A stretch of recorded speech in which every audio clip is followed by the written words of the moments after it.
we're, a little late. It's coming back to the A lot of rain outside, a lot of wind.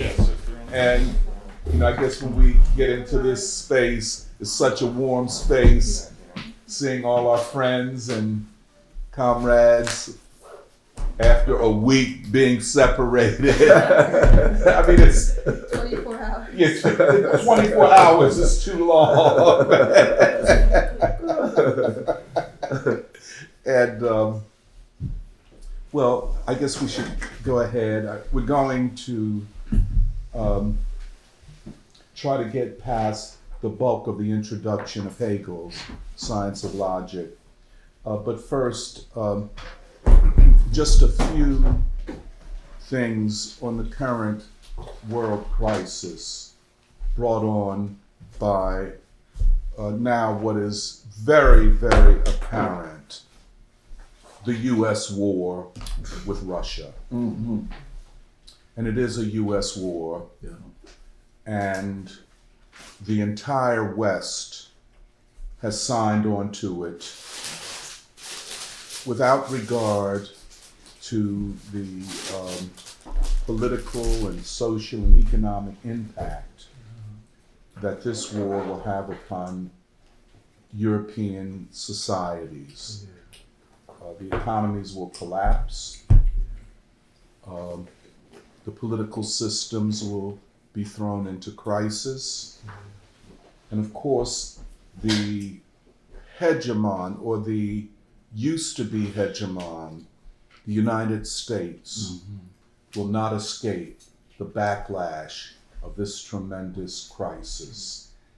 This is a European war, first with Russia. And it's just to say that, I mean,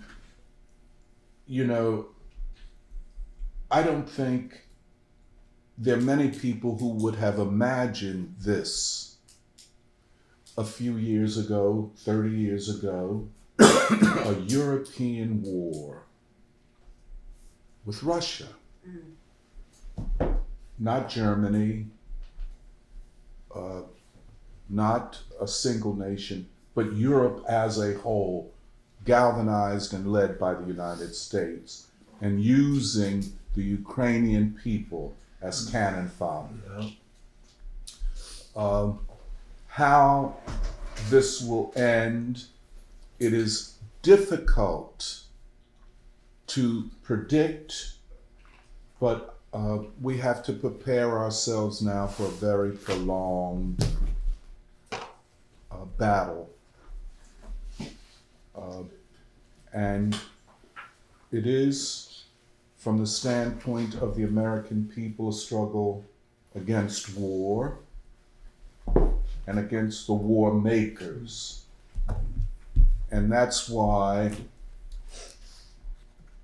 we have to acknowledge this fact, and it's a very positive and important fact, that the American people are today more anti-war than they were at the height of the anti-Vietnam War movement. Isn't that extraordinary? An extraordinarily positive situation, given all that we've been told over the last couple of years about how racist,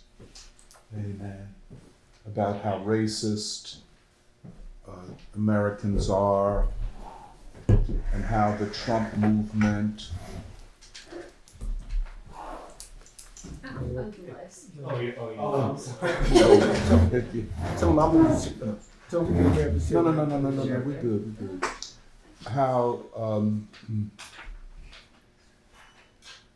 How this identity politics linked to the Democratic Party and the main centers of the elite, the professional managerial class, which is a kind way of talking about the ruling class and its various, various tentacles and institutions, and literally the cadre of the ruling class.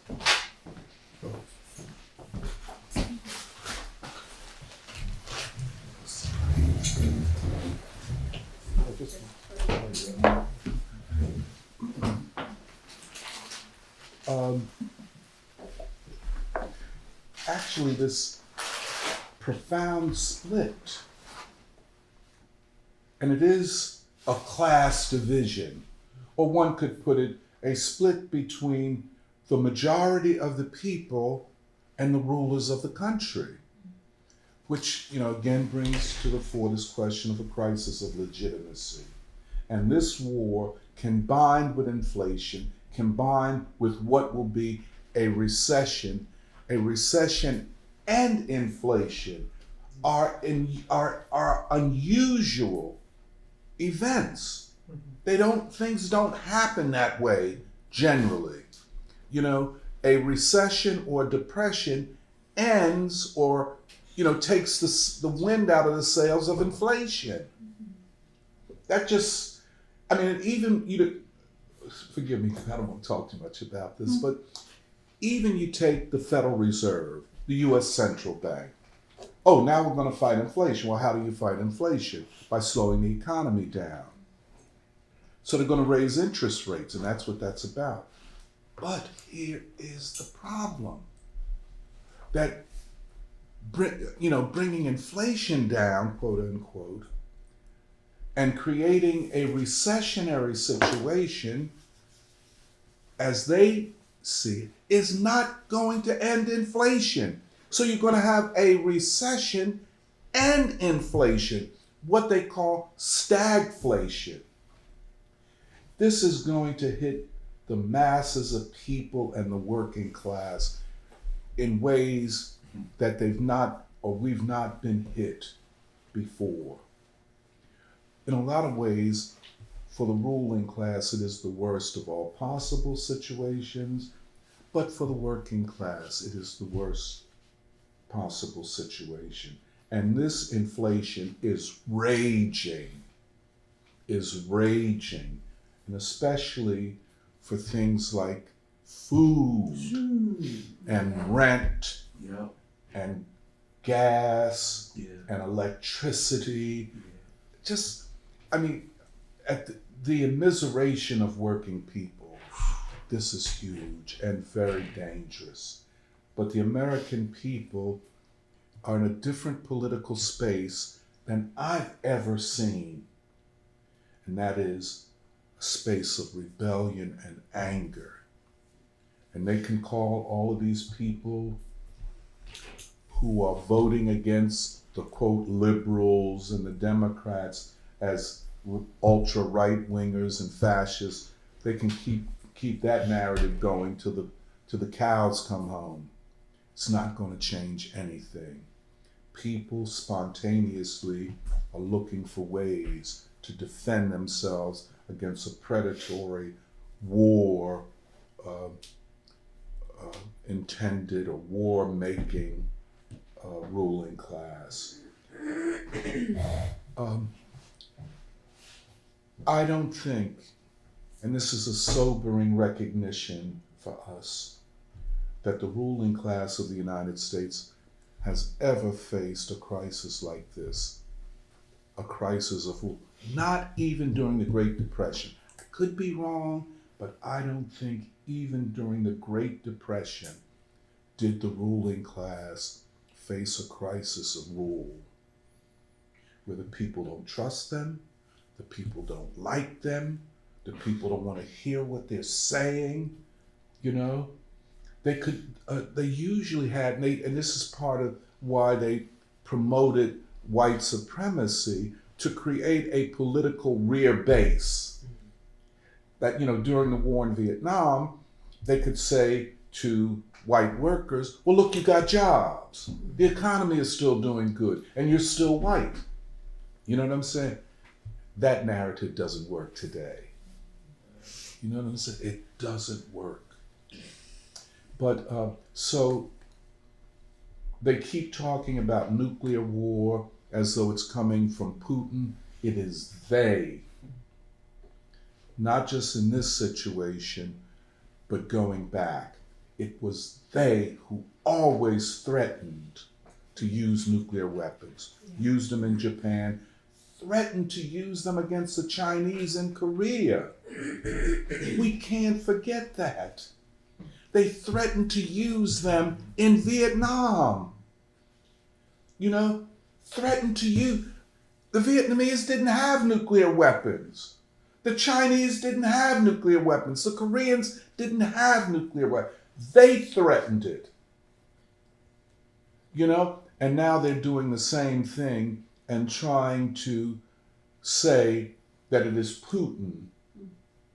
Putin's words were a response to the US, who had, had flown bombers with nuclear weapons on them close to the Russian borders. So let's keep our eyes on this. Everything we do has to be viewed from the standpoint of this, really world crisis. Now we know that the vast majority of humanity does not agree with the United States and Europe. The vast majority of them. India, Pakistan, Bangladesh, China, most of Africa. But they persist. So, anybody want to say, Joe, you want to say anything? Well, like you were saying, again, we can't underestimate the significance of the period we're in, the different levels of crisis facing the ruling elite, and the kinds of ideological warfare that's happening as well. I think increasingly, as much as they're trying to wage ideological warfare abroad, they're also trying to wage ideological warfare at home. And in the context of what you're saying, I think part of the significance, as we've been saying in free school, is with this populist awakening, especially, generally among the working class, but especially among the white workers. And just some of the recent stuff that's been happening with the midterm elections. I was just reading, of course, we've been talking about Marjorie Taylor Greene, Yes. and Madison Cawthorn. And now I think there's some case to try to disqualify Marjorie Taylor Greene from running for office again. And but in Ohio, there's a primary election, and this guy, J.D. Vance, he campaigned on a platform against endless wars, and he particularly, I think, called out the situation in Ukraine and said that we shouldn't have endless war in Ukraine. I think he tied that with the struggle against deindustrialization in Ohio and drugs in Ohio. And obviously there are also contradictions in some of what he's saying. He's also critical of China and so on. But nonetheless, it shows in that social base, it's more evidence for what we're saying, that among the population, in places like Ohio that the elite have written off, and the elite, and sadly a lot of the left also, is like, nothing progressive or radical can come out of Ohio. But in places like Ohio, in places like Pittsburgh, obviously Philadelphia, among other places, I think this consciousness is growing. And I totally agree with you. And as we've said also in free school, this may not look like the 1960s peace movement, or at least what we imagine today, the 1960s peace movement. We could speak better about what it actually I looks like. can speak better. yeah. But certainly, this is, and the thing is, the liberal media, you can't rely on them to give approval to what is actually progressive. Like, they're going to paint it everything as people are fascists, people are racist, people are Russian agents. But you have to reject that and say, no, we're going to work towards an independent analysis. And certainly the people, as you were saying, the people of the world are waking up to this fact.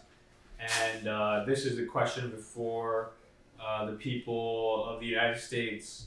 And certainly this administration, I don't think we've ever seen a crisis of an administration in this way. I don't even know if Watergate was like this, or at the worst periods, where within barely a year, this administration is in such a serious crisis.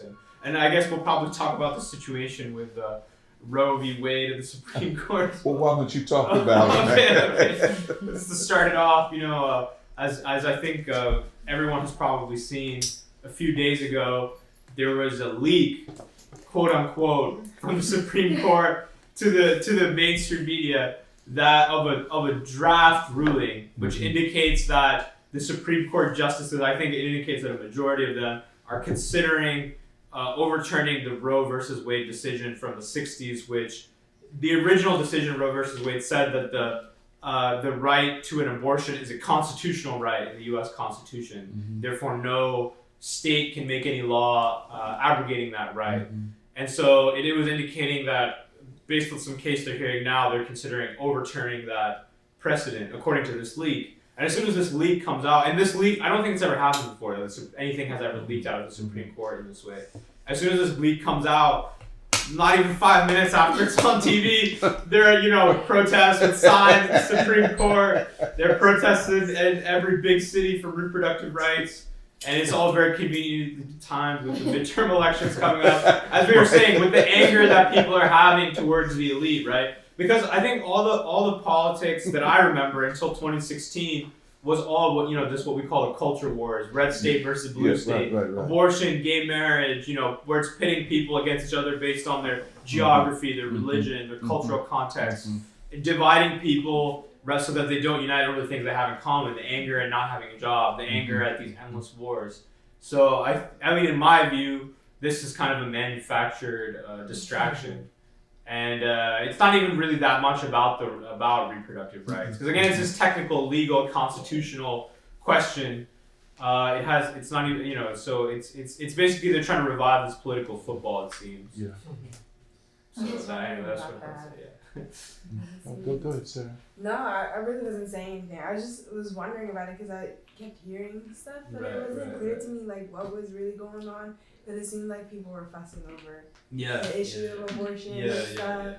I did see some protests, but it just didn't seem, I don't know, it was a leak or something like that. Right. Say that again. I didn't know that it was a leak or that they had timed it with the midterms like that. Right. Oh, no question. No, I agree with you. Go ahead, Jeremy. Well, one interesting detail is that the journalists that reported the initial leak they're not reporters who are usually associated with, one, the Supreme Court, but two, with any of abortion stuff. They're national security reporters. They're people who are most in touch with the national security apparatus. Right. And so I think there's a lot of questions there about why even were these reporters the ones who broke the story, and how did they get the information who gave it to them. But it does, I think another part of it is that, a lot of people in the media, I think they're trying to spin this as abortion was one of the primary motivating factors for why people voted for Trump.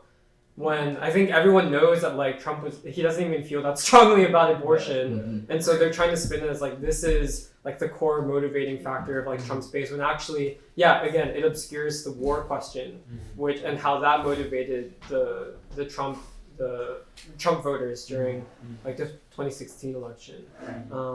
And I mean, there are a lot of evangelicals who feel strongly about abortion, that is true, but I think it just feels so similar to the BLM, the George Floyd thing, and how they're able to kind of use these hot incidents to kind of galvanize people to vote, because I think everyone knows that the Democrats are screwed in the midterms. I don't think that they've ever been worse off in preparation for the midterms, and so this is I think a Hail Mary last ditch effort to try to get some leeway or some ground on the midterms, which otherwise it would be a total red wave that they're saying. It's been funny because this week, I work for a healthcare union, and so we represent healthcare workers, and we had to hold a bunch of emergency meetings about the leak. And the point of the meetings was to basically organize all these workers across the state of Pennsylvania who are leaning towards red, and literally who are leaning towards voting Republican, right. Despite the fact that my union supports pure, not just Democrat, not just establishment Democrats, but quote unquote progressives. And like the point of the meetings was to like galvanize people around like, oh, but they're taking away your rights, blah blah blah. And like I was just watching all these people's faces and they're just blinking and they're like, so what? Like, so are we gonna get a raise or what? What they want. Yeah, they were just like, so are we going on strike or what? Like, and it was also because I mean, just from like the standpoint of my union, like political participation is at all-time low.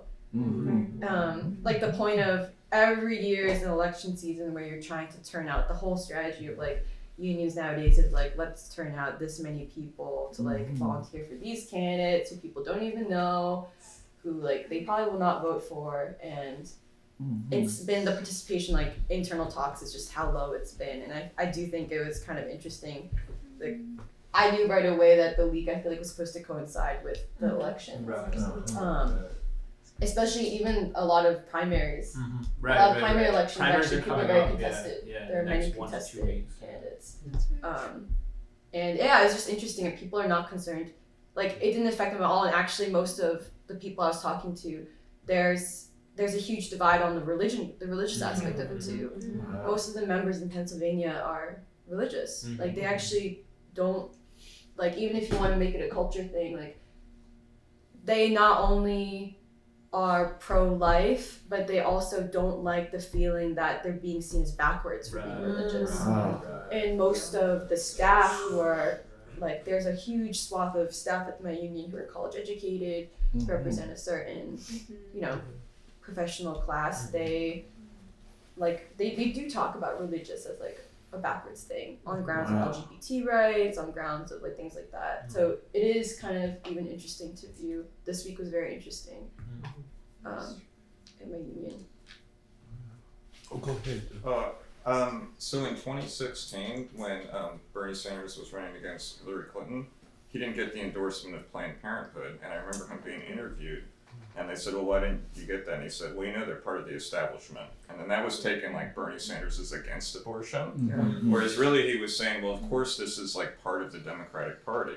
And so they kind of use, you know, the Democratic Party identifies itself with the rights, and so they said, well, if you don't vote for us, you're not going to get it. And it's still, even with Roe v. Wade, people are still blocked from abortions because they still cost things, right? I mean, it's middle class people, it's not working class people who are able to afford that in that sense. And, you know, Roe v. Wade was passed by a conservative court. It was not a liberal court, it was a conservative court. And not only that, like, as you were bringing up earlier, you know, the judicial branch is like the way in which the state micromanages things, because they put it in the courts then. As opposed to the real way in which you would enshrine it would be legislative. And so they just kind of like put it there and say, like, it really is a gamble. They tried Ukraine, Russia, that didn't work out at all for the Biden administration. 26% of Americans say the economy is good right now. 26% say it's like okay, basically. Like 75 are like, no, this is crap, this is awful. And so they're just trying everything they possibly can. And I was thinking, actually, I was reading, you know, Alexandra Kollontai. She was a Bolshevik, she was in the Russian Revolution. She was talking about the decriminalization of abortion after the October Revolution, the Russian Revolution. And she said, we decriminalize it because people are going to try to do it anyways. Like, it's one of the oldest things. And so we provide the services, but we don't turn it into a cultural thing. Meaning we don't turn it into like, it's good, you know, this stuff, like the shirt, like it's good to get an abortion or something like that. Because historically the working class knows who the abortion is aimed at. It's aimed at them, really. Like there used to be, the Chartists had this thing about Malthusianism. Like, oh, they're promoting abortion amongst us, not the wealthy class in that sense. And so she says, we provide the services, but ultimately the goal would be to overcome the need for it, right? That children could be raised, you know, and that someone wouldn't have to make that terrible decision in that sense of, I just can't even afford to raise my child or something like that, or give them the life in that sense. So, I don't know, it becomes this, you know, the Democratic Party, I always feel like, is like, they're almost putting a gun to your head, like vote for us or the worst thing's gonna happen kind of thing. And so they're now trying that right now. You know? Yeah, I mean, to add to what Danny was saying, I mean, one, obviously, there's a whole history of racism and eugenics with abortion. But also, yeah, I mean, it seems like the ruling class purposely made this into this political football, even back with Roe v. Wade, because the conservatives have a point, I think, when they say this was legislating from the bench, because the role of the judiciary is to just interpret the laws and the Constitution. They like found a new idea in the Constitution where they're like, oh, this due process, 14th Amendment, it was actually about abortion. And then that was in the 60s, and the Democrats controlled Congress so many times and never passed a law legalizing it on a national level. And secondly, from what I understand, and someone can correct me if I'm wrong, even if the court does overturn Roe v. Wade, it doesn't ban abortion. It just gives states the right to make their own laws, or localities to make their own laws. Oh. And right. And then I was reading some commentary that was saying, it's a complicated issue, right? I mean, there are some countries, even some countries that are socialist, that have more conservative perspectives on this. Like I was reading Nicaragua, which is ruled by Socialist Party for the past 10-20 years, but they have stricter laws on abortion because of the Catholic influence, religious influence, and the same with many countries around. People have adapted it to their own cultural values, and this is an important point. I think that even progressive societies didn't celebrate like abortion as a positive thing, because honestly, one of the things that really shocked me about the DSA is that they have an event called Bowling for Abortion, where it's like they're celebrating abortion. They're like, let's go bowling for it. They would do bowling events to raise money for like Planned Parenthood and stuff. They call it Bowling for Abortion. And so it's just like an extreme culture. Make sure everybody understands what bowling is. 10-pin bowling. Bowling, like a game. Yeah, everybody knows that. South Asian, we call it cricket. You call it bowling. Cricket, 10-pin bowling. Bowling for abortion. Yeah. So anyway, but it's a horrible thing. That's horrible. No, DSA, Democratic Socialists of America. I think that we are in a situation, you talk about, well, Ukraine didn't work. This is not going to work because the economy is what the masses and the working class are really interested in. Right. And elites, be they the woke elites that have taken over the staffs of so many unions, or the elites in universities or other places in the newspapers and the media, they cannot convince the majority of working people that, overturning, when I put quotes, overturning Roe v. Wade is more important than they're looking at double-digit inflation when they go to buy food. And it's in the high teens. It is in the high teens. I don't know how many you go shopping for food, but it's terrible. And it's going to affect energy costs, of course, gas already. The masses of people will suffer, and they know it. And this is another factor in all of this and I learned a lot of this from Emily, from her union and her experience, that working people are very aware of what the stakes are at this moment. They're anti-war. They want something to be done about the economy. They're less racist than they were 50 years ago, which kind of supports Martin Luther King's notion. And I hope Joe writes his dissertation on this. I'm lobbying him. Because people don't know what happened in the, quote, post-civil rights moment. It was not a moment of retreat. And it was not, just like a platypus with black power and, that's a distortion. The civil rights movement did not abandon the struggle for civil rights, but just took it to the next level of the fight for peace. That you can't advance the fight against war, or you can't advance the fight against racism and the rights of the oppressed without advancing the struggle against war. And this is kind of the moment we're in now. Whereas the American people, and you know, I get this from Magna talking to me, we look at this in increments, you know, quantitative changes, not yet the big qualitative change, but you look at these quantitative changes in the behavior and thought patterns of those who the ruling class expect to be, quote, racist. You know, it's okay if white folk are racist, quote unquote, but just as long as we, the ruling class, control them. But if they're, quote, racist and against the ruling class, then that's really bad. And especially now, if they're anti-war. It's a phenomenally positive situation.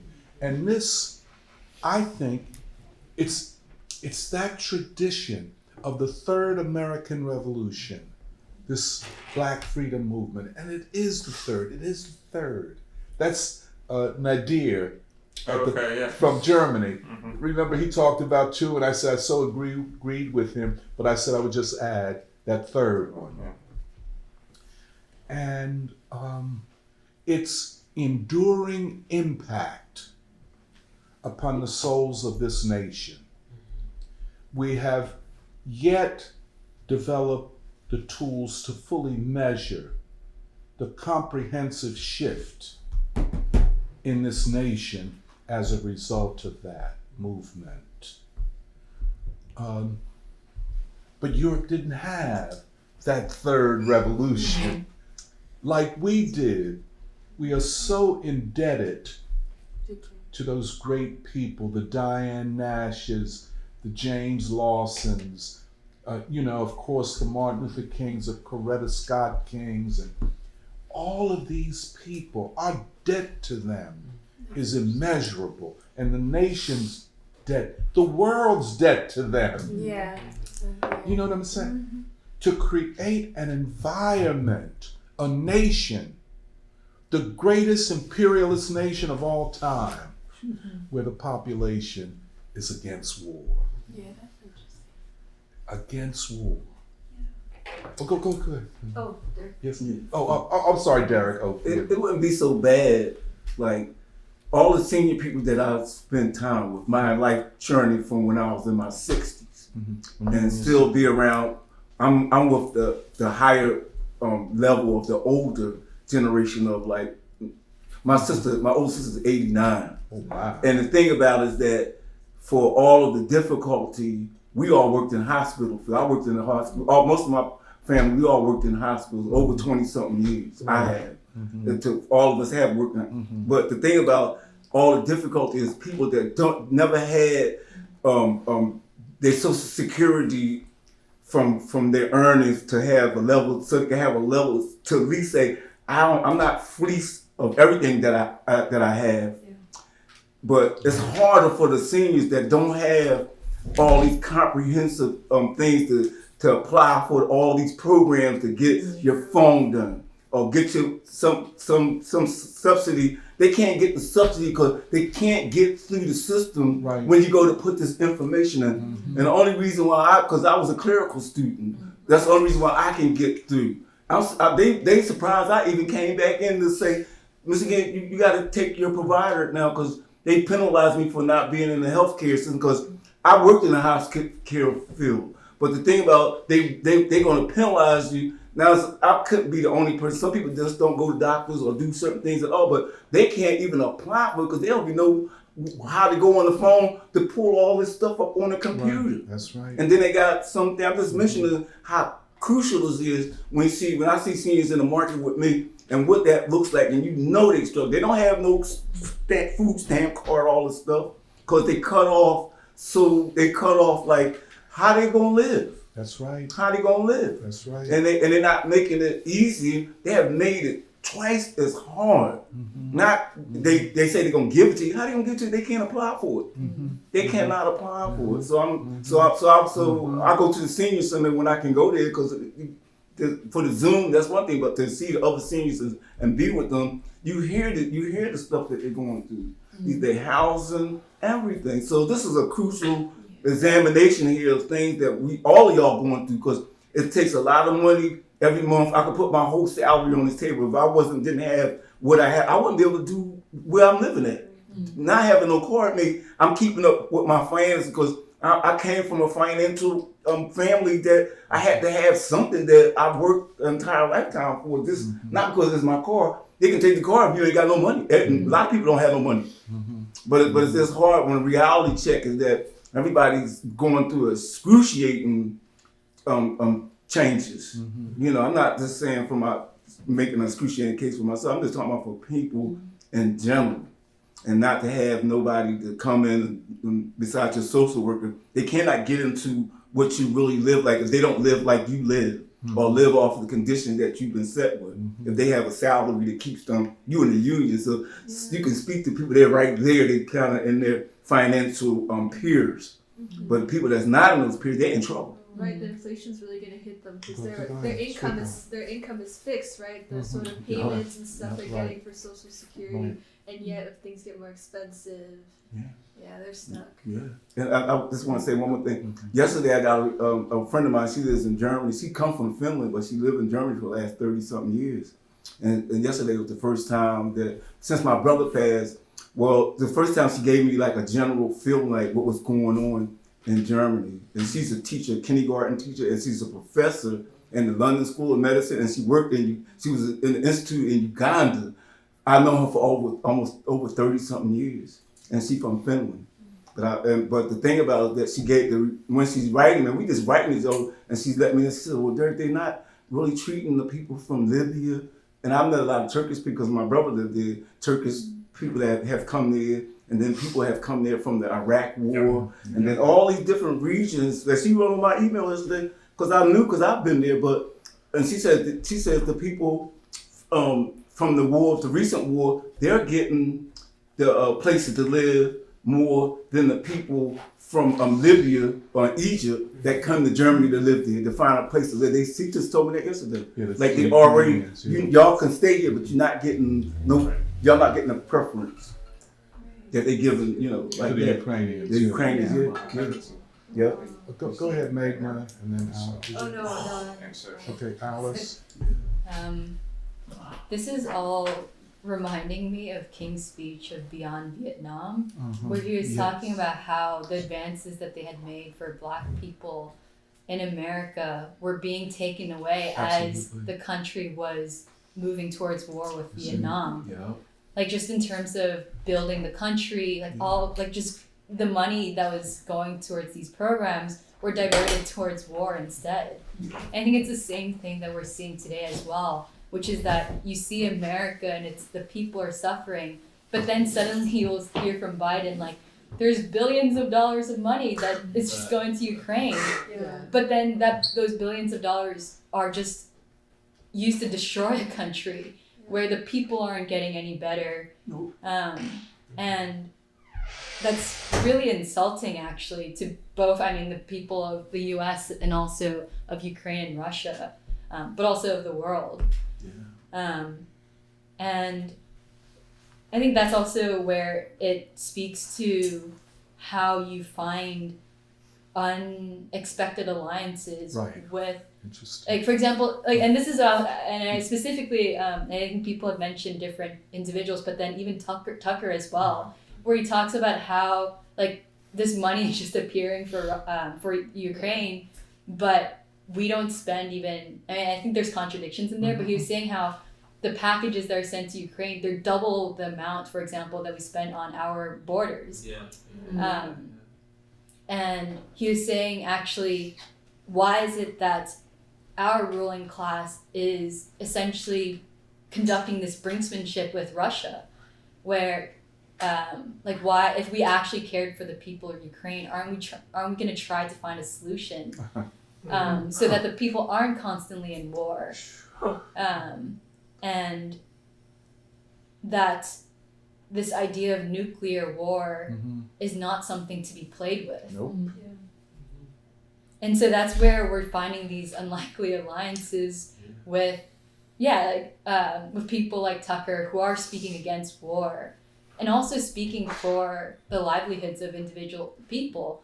I forget what news outlet this was, but there was this whole piece on like 3-part series on Tucker New York and Times. and how Tucker had risen essentially, and that he was essentially he was the what is it called, the successor to Trump in stoking white fear. But it was a very interesting article because the whole thing was saying how Tucker had manipulated white people or all this stuff, but actually the truth is that he's speaking to a reality of people in this country. And even with the primary elections, like there's this whole thing as well of like Trump and whoever Trump endorses has a popular base in which they can speak for. And so this is like includes J.D. Vance. I believe Trump had endorsed J.D. Vance. But it's an extremely sad time, but also a pivotal moment as well. It's an extremely sad time. Anxious. I feel anxiety, just a small thing. Because one, you could see light at the end of the tunnel, but also you can see some darkness too. It could go either way. Go ahead, Jerry.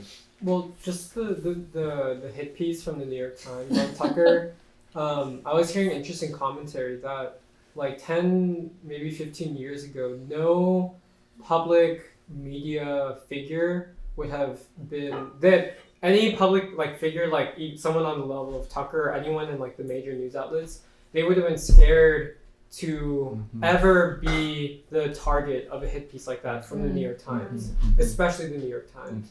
But you see, when the Times ran that piece on him, he like posted a picture on Twitter, like laughing with like the newspaper and stuff, which it reflects the fact that no matter how hard they try, the legitimacy and the authority of these institutions is waning seriously. That it's falling amongst the people, and I think people in the free school have also been, sharing about like the Amazon labor union movement and that guy Christian Smalls who's leading it, and the fact that he went on Tucker to speak about this. I think it does reflect like this change in a positive sense, the consciousness of the people, and I think. Yeah, Tucker's an interesting case because Johanna shared this video about like how the Democrats are taking us to war, and how Russiagate and basically the loss.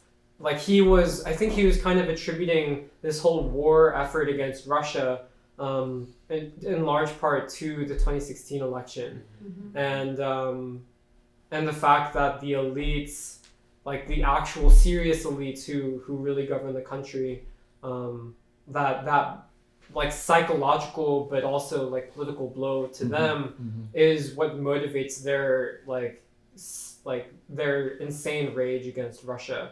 But it's interesting, even the notion of white fear or white anxiety, like so much of it, like what they're trying to pin onto people like Trump and Tucker, so much of it is their own projection, because it mostly reflects their own fear of the fact that they feel like Russia, China, all these the quote unquote revisionist powers are encroaching upon like Western, the sort of like their idea of like the sort of Pax Americana, the stable like Western liberal order that was sort of cemented after the fall of the Soviet Union, and like that it reflects their anxiety about that as opposed to the anxiety of like the working class. So yeah. They call it white fear and white anxiety, but what about the black people? Yeah. They have the same fears and anxiety.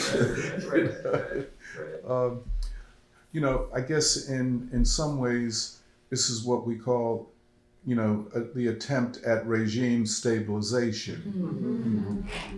And, but for the great mass of people, it is a moment of disambiguation. This is a word, disambiguity, where the ambiguities of Nori, I'm listening. Disambiguity, disambiguous moment, a moment of clarity, you could call it that, where the ambiguities become kind of unravel. What was ambiguous and uncertain for masses of people is now clear. And that's why, Tucker Carlson is so refreshing. Not because you have to agree with him, but because he is open to discourse and discovering the truth. Yeah. Unlike what you get on the other stations. And now he is more popular, according to the ratings, among liberals, independents, conservatives, and everybody. People listen to him to get, to frame discussions of things. And that's why that New York Times hit piece, after I saw the reporter interviewed, I said, I'm not going to waste my time reading this. Go ahead, anybody else? Oh yeah, go, I'm sorry, Caleb. I mean, just something briefly, but it feels like from the conversation we're talking about, like it always feels like there's a new emergency that happens to go back to the Democrats. I mean, Black Lives Matter, the abortion debate now, Ukraine and Russia. It's always something new, like, okay, everything's gonna go terrible if you don't go turn on the midterms and vote. Right. But even just like the fact that I've gotten the chance to catch up with old friends and also just talking to young people. I think there is like a very scary nihilism among a lot of young people now. Yes. I mean, it's like I'm really curious about where are people turning for hope in terms of politics. And I think there is like this rise in, a lot of young people see this sort of this lack of potential in woke politics, so they're resisting against that. But then anti-woke politics at the same time isn't exactly, creating something positive. The same nihilism is still there. It's just, different now. Now you're going against wokeness, but there still isn't a hope you have for the future. And I think that's what's, like, there is a lot of hope we have now, but also a lot of, like, will that hope, inspire young people to, go beyond, actually also believe that there is a future to fight for, instead of almost being consigned or retreating, and also falling prey to nihilism that's so prevalent everywhere. I mean, it's so easy to become nihilistic now. I mean, I understand why, but then I think that fight for hope is so important now, because if you don't see that hope, if you don't see the possibility, then, you're defeated. And this is one of the, I think, contradictions. If you compare now to, let us say, the time of the war in Vietnam, young people were more anti-establishment. Today, because of the nonprofits, because young people, it seems to me, I could be wrong, you'll tell me, are more hooked into media things, be it, like the mainstream media or social media, more so than older people. And older, when I say older, let's say 40 and up, working class people have said no. They're lying to us, they lied, etc. I think with younger people, and I learned this from Platypus, the Platypus Convention, a deep disappointment. Everything has failed. We had Occupy Wall Street, what happened to that? We had Black Lives Matter, well, what happened to that? We had Biden, well, what happened to that? We had Obama, well, what happened to that? Everything has been a disappointment, and nothing has changed, except for us, you know what I'm saying? This, hold on. That song, This Little Light of Mine, our little light, we let it shine. Keep saying the same thing and fighting for the truth. And somebody is going to say at some time, that's right. I think our views are closer to the working class than they are to especially the more highly educated elites. And I'll just stop, but I'll put one last small point, which brings into question the role of elite universities and universities in general in brainwashing and really creating a nihilistic, pessimistic world outlook for young people, which creates real psychological problems for youth. Let me just call on Purba and then Meghna and then Anna. Yeah, I was just thinking about on this topic of young people feeling pessimistic. This is why the conversation we've been having on and off about art and culture is also so important. Because I mean, I don't really think, I mean, art and cultural expression is supposed to be a mirror for society, but in an inviting manner that makes you want to participate in, be a part of society, feel like you have a contribution to make. But if your art and culture is so garbage and it's just making young people feel like the only thing they can do is escape or be extremely individualistic because there's no good anyway, nobody's good, everybody's like, just out for themselves, there's nothing to aspire to, where will that, source of inspiration come from? And all these periods that we look up to study and, learn from, simultaneously with the struggle, they were producing great art and culture. It's the glue that holds together society, especially young people who require, Well, that's remember what Musa said to you all. Musa, my friend, he said that, in his coming up, they had read Mao and Kim Il-sung and Ho Chi Minh. Remember, he told you, he said, and we could pass a lot on to your generation, but the thing that has been most difficult, and we have not been successful in passing on, and that is the music. And I think there's a reason for that.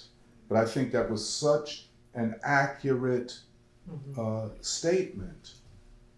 Go ahead, Meghna, and then Anna, and then Emilia. I feel one thing is just the fundamentally self-centered worldview that is a part of empire that just young people today have, and a lot of the anger at the right is this feeling like, why aren't you validating my identity and my experience? Like even all the stuff with language, my pronouns, why don't you use my language? And it's just, I think that self-centeredness is also part, because you can't see anybody else beyond you. You can't see. Well, one thing this last week I met Mike and Talbot, who's one of the daughters of Karen Talbot. And I met her when I was visiting California. And I was asking her about her mother. I was also asking her about the peace movement, which she experienced as a child. Because she was like, I don't know some of the things they're talking about, but I saw it from a child's eyes. And she was saying that she went to a camp where it was run by East Germans, and it was like a peace camp for children. They used to learn the games of children. Can I just say, just for clarity, she was living in Helsinki with her mother, who worked for the World Peace Council, so she saw the global peace movement. Yes. Yeah, I'm sorry, I just... No, she was saying that she, one of the things she remembers doing was drawing pictures of the sun to send to Pinochet.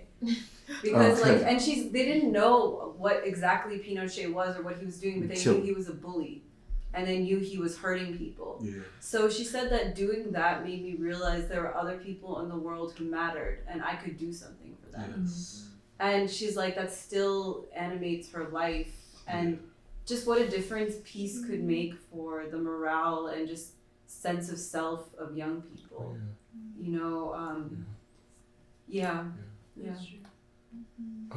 Go ahead, Hannah, and then Emil. Oh yeah, I mean, just going off of I think same thing as Caleb. I was actually talking the past couple months to some of the friends in politics and activism, from Penn, and one of the really sad things is that I remember a couple years ago I joined a lot of these groups and we were all kind of young students excited for the Bernie movement or whatever it was, but there was a lot of I think energy and potential there. Now I came back to a lot of those same groups and those same people, and they're literally all strung out with mental illness and hard drugs. Wow, could do that one with that mental illness and hard drugs. Yeah, both of them. Some of them were hospitalized, so I couldn't talk to them. Wow. And then I have this one friend, and like. When you say hard drug, what hard drugs? What hard drugs? Method. I'm talking like. This one. Okay. Yeah. Okay. I mean, cocaine is like the softest of the hard that they Okay. so Oh. I'm talking like Molly, or they call it ecstasy, MDMA, or they got some of that, and then there's like, well, also the scary thing is that like they just get stuff and like you don't know what it's cut with. Yes. So Yeah, there's probably church. fentanyl in some of it. Right. There's Right. so like. Wow. And the thing is, so I'm like, what are you guys thinking politically? And then they're like, politically, I don't know. We're just like a social club and we do Molly together. Like, Just get out. yeah. So Yeah. the thing is that like, well, actually, so there was this one group that had Marianne Williamson who ran for president in 2020, and she came to Penn. And I started asking some of them about like what they thought of Marianne Williamson, because she has some contradictions, but I think she gave a very So hopeful. yeah, because Emily and Kathy went, and she gave, I think, like a very like uplifting and inspiring message to young people. She was talking about her generation. She was talking about anti-war, and she was talking about, like this idea of like the new American Revolution. Yeah, I was actually kind of impressed, and I was talking to like some like political people that I had who had also gone that I knew from a couple years ago, and they had nothing to say. Wow. It just went over their heads. They were like, oh yeah, they were like, if you want to talk to Marianne Williamson, she's accepting any speaking engagement, so like that'd be really good if you want to do it. Like it's just something at that level. Yeah, well that's the thing with like, I think this nihilism is that I think they know intuitively that like progressive politics, especially at elite universities, at any place with elite spaces, is that it's all an artifice. They know that they're being groomed for like the war agenda. They know that like everything is so abstracted that what they talk about, but it's but the thing is, I don't know, it's tough because they can't even get outside themselves. I really felt like at a loss for the first time in I was like, I want to, like, I didn't even know how to talk to them. Like, I didn't know how to talk them out of it. I didn't know, like, yeah. It was, See, what you run into, maybe nihilism is not the word that we want to use. Yeah. Maybe it is, maybe it's not. It's part of But it seems to me that wall of indifference, the indifference of young people who have experienced disappointment, and and really what I would say you're also experiencing is a type of aging of the spirit, where where the spirit has lost its youthfulness, its hopefulness. Again, King, there is no sky. Right. What happens when there is no sky, when you can't imagine? And so to further kill, the sense of feeling, the sense of connectedness, this thing of hard drugs. And when you say cocaine is the softest, just so you'll know, back in my days, cocaine was viewed as a softer, even I would say a health food drug compared to heroin. You snorted it, and rich people did it, and hip people did it. But it is entry, but it is expensive, and therefore you look for cheaper versions of it, like crack. They went to crack. And so this, the wall of indifference, and I guess what is shocking to you is people who once cared about things don't care about anything anymore. At least they perform that. right.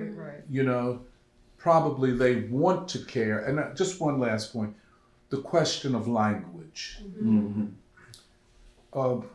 People in universities, and I'm going to talk about Noam Chomsky in a minute when we get through this, but people in universities, one of the things they do in the human and social sciences is don't teach you to think about the world, but give you a language to talk about the world. Right. You see what I'm saying? But then what happens when the language you've been given doesn't help you understand the world? Right. So you see what I'm saying?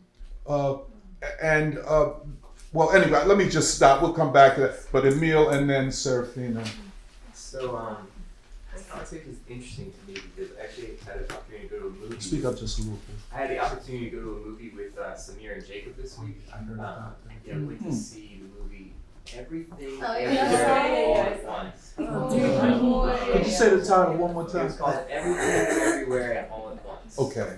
And Interesting. it's sort of based around this Chinese American immigrant family who has bought a laundromat that's not doing well, and they need to go to the IRS to try to, solve the situation as best they can. But there were a lot of interesting things about it. I mean, there's also this parallel universe thing that they introduced. Parallel universe, multiverse. I said no spoilers. Don't give No me that. spoilers. Yeah. Okay.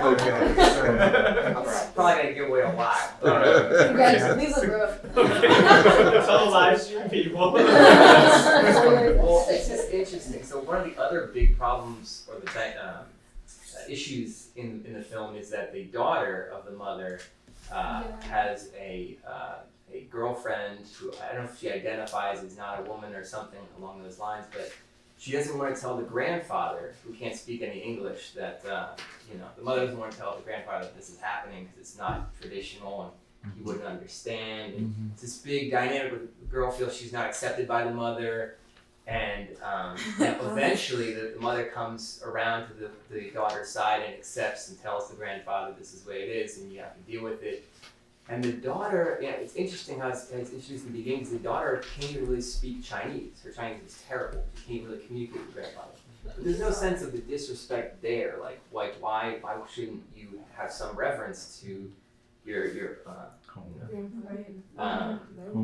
but it's really interesting because the end, moral of this story is essentially nothing matters, and so do whatever you want. And it's sort of presented in this quasi-optimistic way, like the mother finally accepts the daughter's lesbian, trans relationship, and distances herself from her father. But this is hopeful. This is optimistic. Because I interpreted it differently. This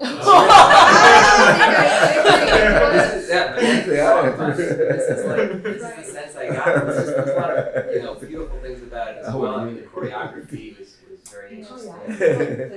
Give it to me, Jeremiah, could you Respond. Go ahead, Jeremiah. I want to hear it. Go ahead, Jeremiah. Well, I mean, other people who've seen the movie should also chime in. I think, no, there definitely is. One, it's a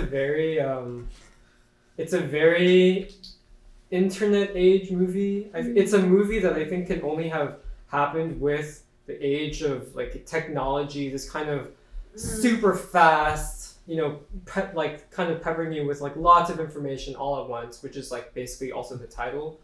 But Go ahead, Jeremiah.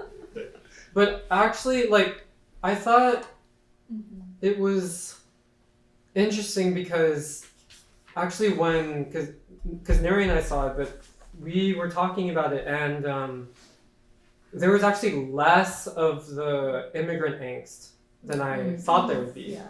There was less of the young immigrant angst. I don't understand that. Like this whole thing of oh, my parents don't understand me, my grandparents don't understand me, They're suck, backwards. they're all backwards. I just want to be American. Yeah.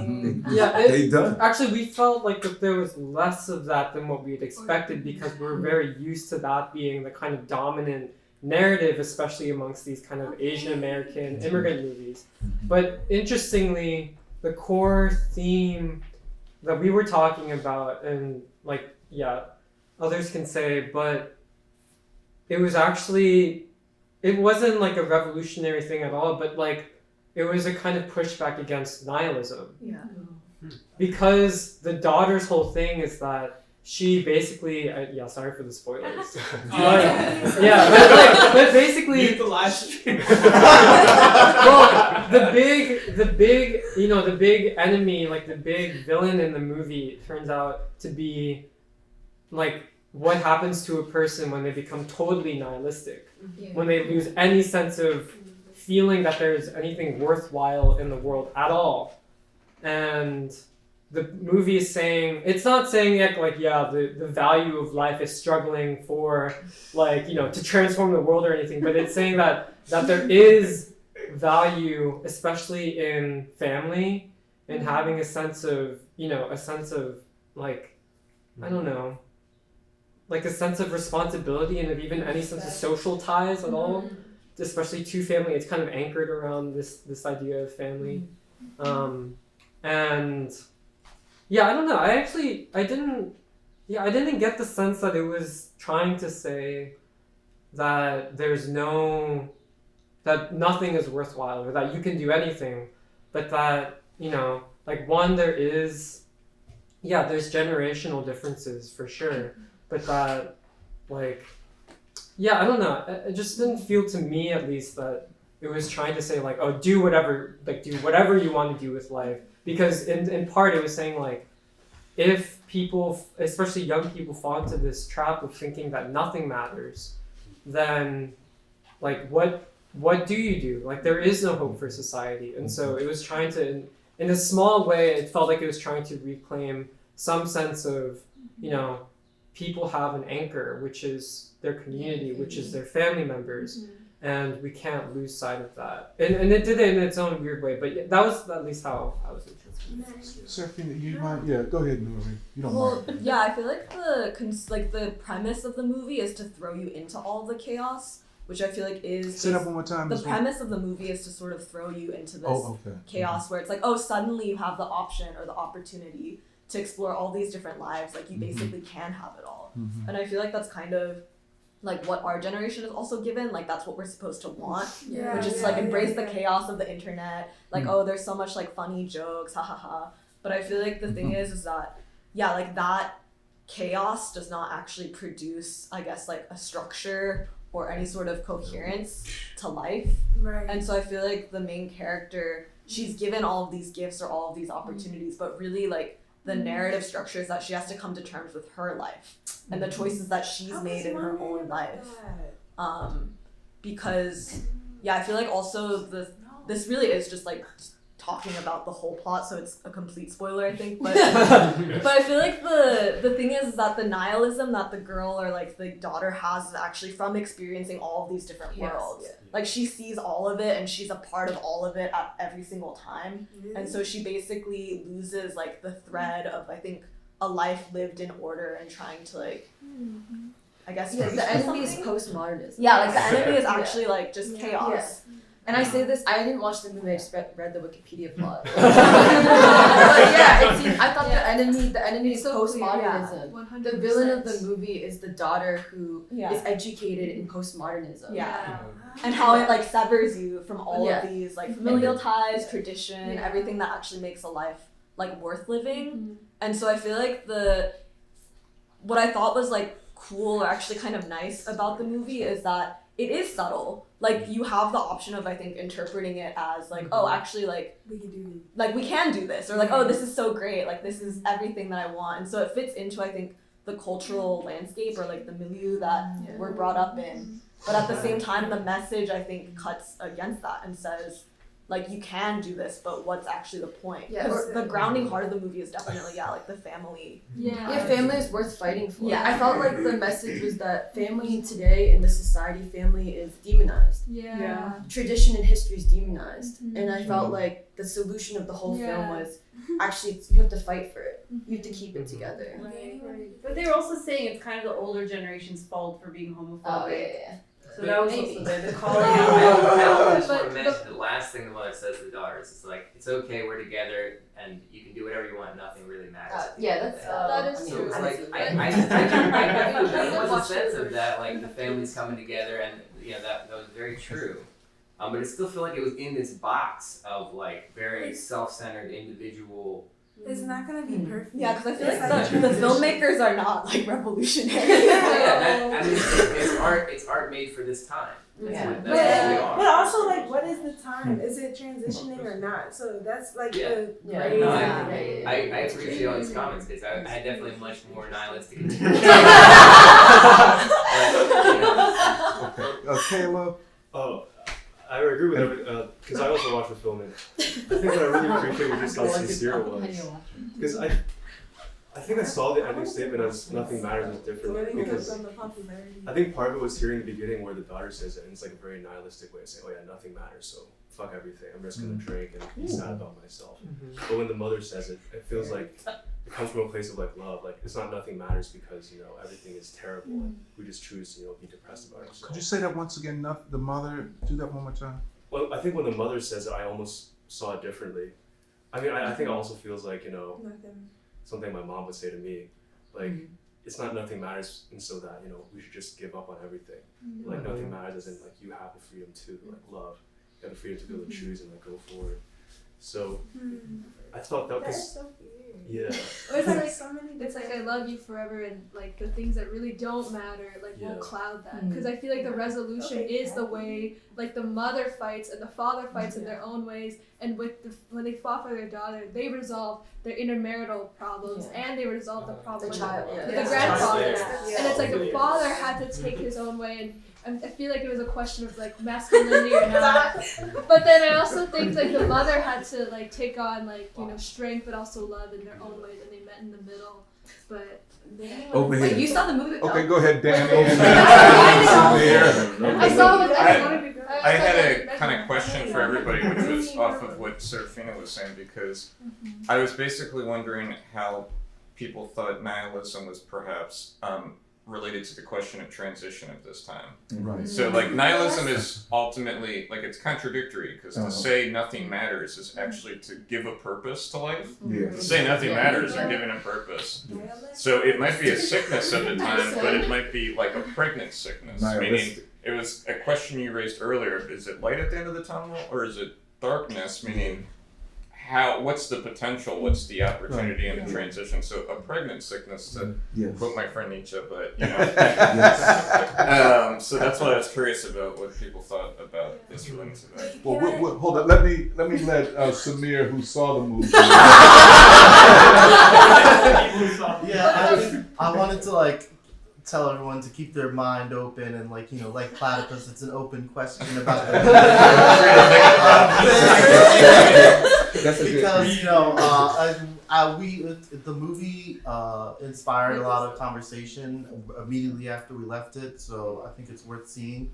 But also it was confusing. Like, I didn't realize there was a biblical reference until we were talking about it after this alpha 2 versus omega, or alpha 2 omega, and then it's also the alpha and omega, the beginning and the end. Yeah, and I'm not sure, you know, what the meaning of that metaphor is, or the meaning of the everything bagel, or the meaning of or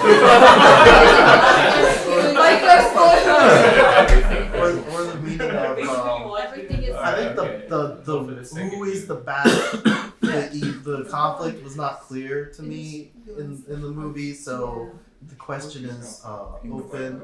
But, you know, from a before evaluating the movie ideologically, technically it was a brilliant movie because the actress, I recognized her. I don't know her name, but I recognized her. Okay, thanks. From Catching Tiger, Hidden Dragon, and I recognized that the fighting choreography was not Western style. It was in the style of you know, Chinese. It was a Hallmark. Yeah. And also there was a scene where she was experiencing the everything all at once, and they must have, to do that, they must have taken, you know, thousands of pictures and different, and so I had a lot of respect for the technical brilliance, but it also, you know, means that, you know, the West is not producing culture and has to go and assimilate these other things, this cosmopolitan rootlessness. So it's not really a movie rooted in a people's ideology, but it is something that did speak to a lot of people here. But, you know, this issue where, you know, Western civilization can't produce its own art, so it has to go seek out Chinese artists, or it has to go seek out Ukrainian artists or Middle Eastern artists to present them in, where's art presented? Museums and such. Museums, theaters, where it's curated, and it says something about the current time. Yeah. Okay.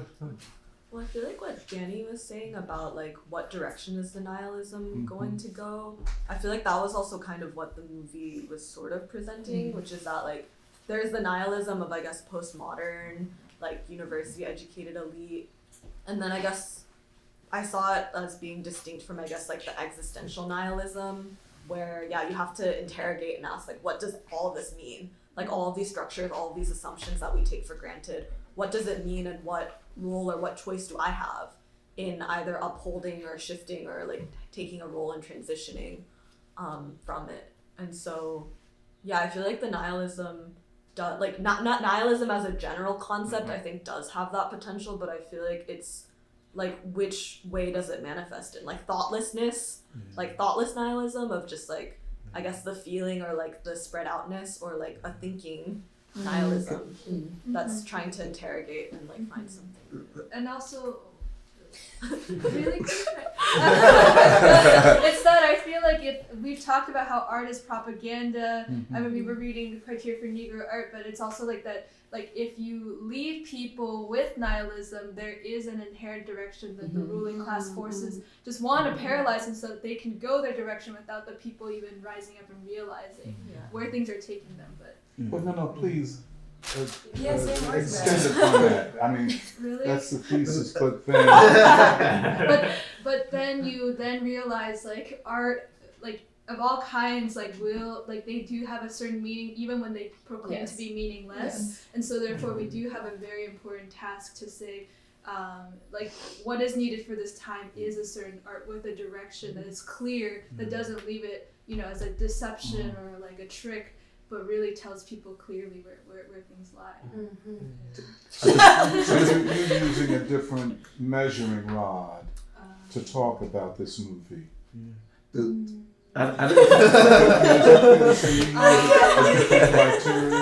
I guess so. I guess that's what we're trying to say. Like, it's not perfect.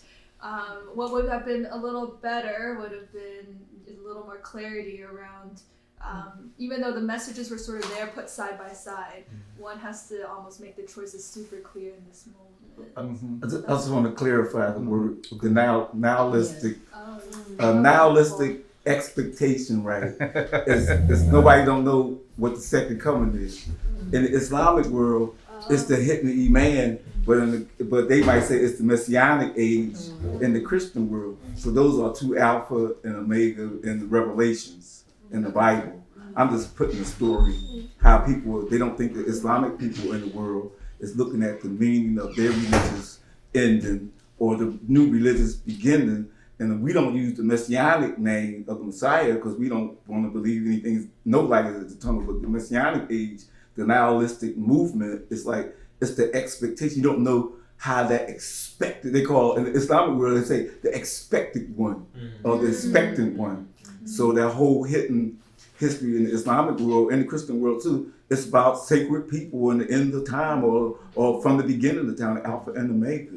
You can clarify it if you go and re-look at what I'm saying, but it's just something that's placed in our bosom or placed in what you're supposed to believe. I had to come in here like I'm a believer. I don't want to meet y'all without having my belief. My faith and my belief is that I'm sitting here trying to understand that we got to have this great patience by how we understand what we are here to be together with. I don't want to say I just met y'all by accident or that this was an accident that we communing together. I was a youth in my vitality, and I'm going to try to still exemplify what the youthful part of vitality means, especially if we have new things that we have to do together. As brethren or brotherhood or sisterhood. In any country you go, it's going to be just going to drop in your lap. And that movie must have been like, wow, you don't know what to expect. You know what I'm saying? But if the real language of the nihilistic thing is not to go have yourself, don't outwit yourself. Try to have some sacred belief that y'all did go visit the temple, okay? Or that was part of something that to understand. But we also come from the basis of being Church of the Advocate, and y'all visit these several different kind of churches. And this is a real experience to be able to say, I'm glad I was with some students here that we can try to unravel what it feels like. And don't be upset because what she just told me, I'm upset because students, they seem to be pushed out of the curriculum of their whole life. Yeah. They don't even know why they're here. They got parents. They was born to be here. Yeah. You know what I mean? It ain't no aborted mentality. Right. You know what I'm saying? This is like, wow. That's a pain. When you go and students can't come to be who you saw they trying to find, like I tried to find. If I lost students on this journey, yes, I have. He lost a lot of students too. People that we met to have relationship with. You're not trying to be here just to find an escape hatch. That's right. Go ahead. Wait, no, Jerry, I was to say. No, let Jerry, and then Serafina. Well, the one thing is that even before we started talking about the movie itself, the discussion about nihilism, it made me excited to read Hegel today because I was trying to follow the assignment for this week and to read some of the rest of the introduction. But the part where he talks about what actually is negation, right, and that there is always the fact that I don't know if I understood this correctly, but that there is a content to a negation means that it's not like a negative thing, but that there is like, I know, because this was something I was really struggling with when we first introduced the concept, like the negation of the negation. But I think to bring it back to the question of the nihilism of the young people that Anna was talking to, as opposed to, I think this discussion of another kind of, I don't know if it's like another kind of nihilism or just the fact that, there is, like what the movie I think reflects or represents is that there is, like it opens up questions and that there is a general questioning of like the world that we live in, the society, the values, and where our society is headed.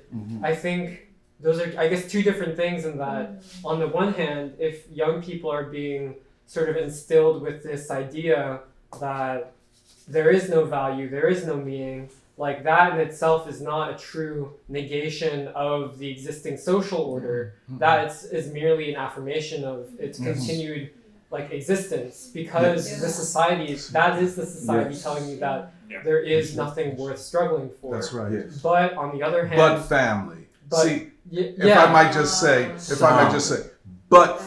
I'm saying that's what the movie is saying, and I feel that to see that as a positive, as I feel that you all are doing, is a very conservative way of a very conservative thing. I'm sorry. Let me just make one quick, because if that is, then there is no sky, to use King's word. What do you imagine beyond my tradition? We come from a tradition of strong families, and we have to uphold our tradition. That to me seems too conservative. But I'm just suggesting that. I guess what I was contrasting was I think the movement or tendency, especially young people, to be trapped into a worldview which raises no questions at all, in which there's no curiosity, there's no actual questioning of things. Whereas I think and it may be a conservative sort of understanding, but what I appreciated about the movie is that it doesn't just say like, oh, like family is the only solution. Or I mean, like at least that was not my feeling out of it. Is like, I think it just the fact that it's pushing people to actually like ask serious questions about the world. I think it's not perfect, and like I don't know if it's necessarily like everything that the people need in this society, but I think it's kind of like does your worldview or like even the art that you're doing, does it just kind of lead you to a dead end, or does it at least start to move you somewhere that this movie itself can't answer all those questions, but at least it's moving you somewhere. At least, and yeah, that may be a conservative, like it's not like the best that we can do, but that was, I guess, what I was trying to, I guess, contrast. I think. Yeah. Yeah.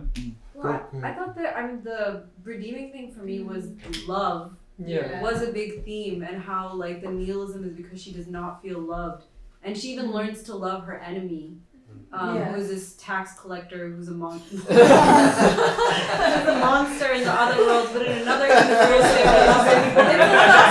it's crazy. It is crazy. But in that sense, I thought, that's the Eastern spirituality. Yeah, there's even a scene at the climax where she puts an eye on her head, which is to represent the third eye. But maybe even that's a little too metaphysical. We have to be getting, in an age where there's real politics. But well, I was just gonna say that Megan, when we first left, like the reason why I thought so much about the role of love was because the father was like such an anchor, and like even reminding his mother how important love is. Even when you have all these choices, like the grounding thing still has to be that you resolve your questions and you hold your enemies as much as your family with love. Yeah, or something about love being a key aspect of existence, which is part of the nihilism. Is like, that nihilism is a universe without love, without anything worth working or sacrificing for. But Nabila asks, say the name of the movie, please. I don't never say it. I everything always. I'll write it. But does anybody know the name? Everything, everywhere, all at once. Okay, everything, everywhere, all at once. She also says that COVID is back and we should wear masks again. But she also says Bernie movement, world environment, causes, etc. Camille, maybe she meant Emile, is saying that the people are phased out to nothingism. Yeah. So I don't understand what the. I think just saying how all these movements just don't lead anywhere. Bernie movement, world movement, causes, etc. The people are phased out to nothingism. Yeah. People are the human is being phased out to nothingism. Yeah. We should return to that. Yeah. That is a very interesting observation. Right. If I could just, because that's almost the title of Sartre's first major work, Being and Nothingness. Now, but the nothingness is a self-imposed situation because one chooses not to decide and not to act. To be is to act.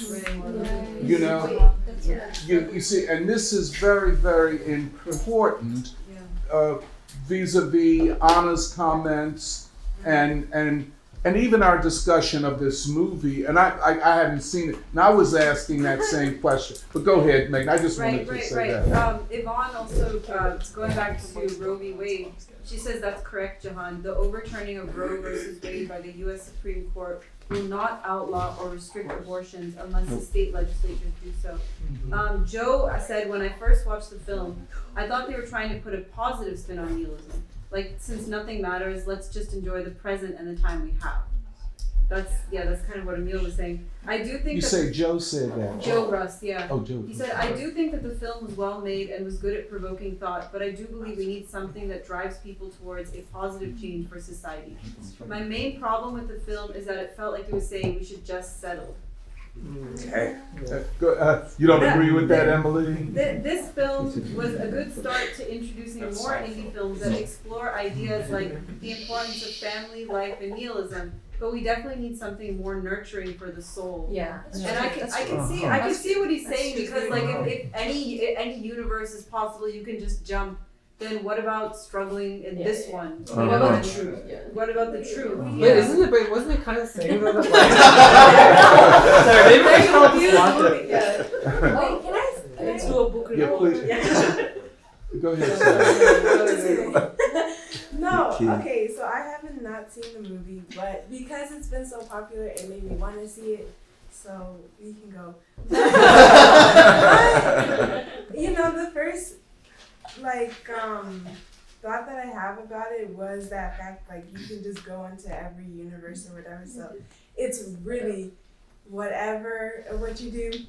But then I realized while I was seeing the commercials that she is the only thing that really doesn't change because she has to protect herself in each universe. This is a weird dimension to it.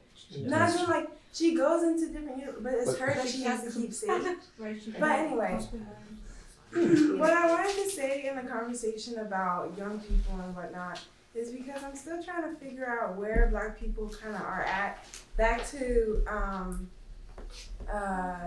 what Danny, you had to say about, you know, the persuasion that the Democratic Party wants to have on the hold of people and things like that. Because the first response that Mimi had here was like, okay, they're trying to take away abortion. Like, we can't let that happen. And I was like, well, logically, if that was the only problem that we're dealing with in terms, if the problem that is put to the people is the fact that they're taking away our abortion, then yeah, that's not something that I would want. But is that really what's going on? And I think that this, like, people need the free school. I need the free school to understand the complexities of the situation because I didn't know the timing. I wasn't looking into it. But either way, it's something that you can look into. So it's, but it speaks to the moment that there's these conflicting things happening, but there is an inability without the search for clarity, without a situation like the free school, which literally talks and questions about what things mean in the time that they're happening and why they're happening. So there's like, it's like intersection is one concept, but then it's like, how do dialectics work? And the fact that, well, if things are happening at the same time, well, you have to analyze why, and you get to a conclusion, you reach a conclusion. And so, like, even if the problem, which is that abortion should be a right that is protected for women to have, is, I guess, important so that women have a right to say and have their own independence and freedom and things like that. What is its purpose? Why is it being said to us now? Right. And those are the questions that I think that, I don't know how much, I can't say generally with Black people, but I'm still trying to, I feel like I'm looking for like where are the Black people that are clearer about these issues? Because with younger people, there's like the overlap of what we're kind of talking about. There's this question about, well, what is nihilism? But like, and then what kinds of nihilisms? But also like, yeah, like what? There's like a disenchantment, and then there's like the hood. Disenchantment. Yeah, generally. But then there's like the hood thing, which is always like, it's just dangerous. It's just a dangerous time. And, but it just seems with people my age, and I'm mostly referring to like artists and things like that who are Black or whatever. I just think about them because I don't think they really know what's going on all that much. And it's really kind of easy to, I guess, do what you need to do to get to where you have to get in life, just materially said.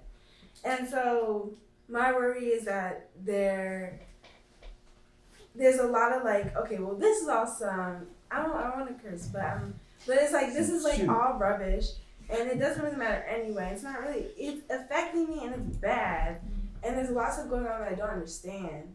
But I also don't know how to understand it. What is the way in which I think about these problems? And I think that goes to the question of, how do we see this movie? How do we how do we see It's your the, question. our That's role right. and responsibility in society? Mm-hmm. But I do think that Black people generally are just like, well, this whole system is working against me from the jump anyway, so they're working from that point. But so I wanted to say that. Could I ask you a question, Sarah? Could you go back a formulation right before you said, and it slipped. I heard it, then I wanted to remember it, but I didn't. Right before you say the way we understand it. What did you say right before that? The way we understand the world. What was that? Yeah, but you said something right before. Anybody remember? There was a formulation you made, and oh God. But all I'm saying, another. No, but I want that formulation because I think it's. I don't Does anybody remember? Does anybody remember? I'm sorry. That's all right. Anybody remember? She was just right before she said, "Our way of people don't have a way of understanding." Part of. Oh, go ahead.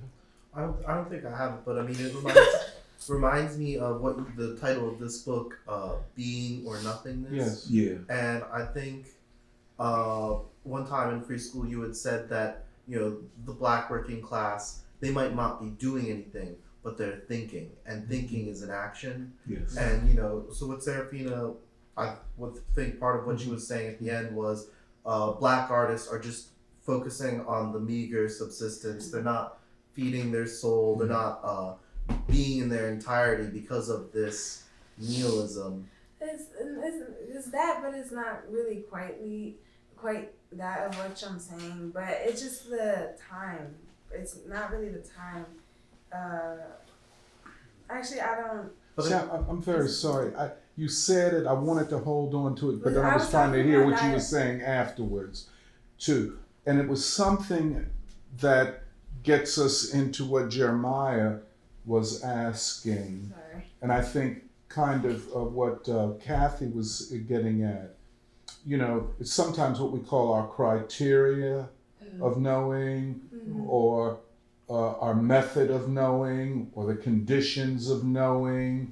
But I think you were raising the question,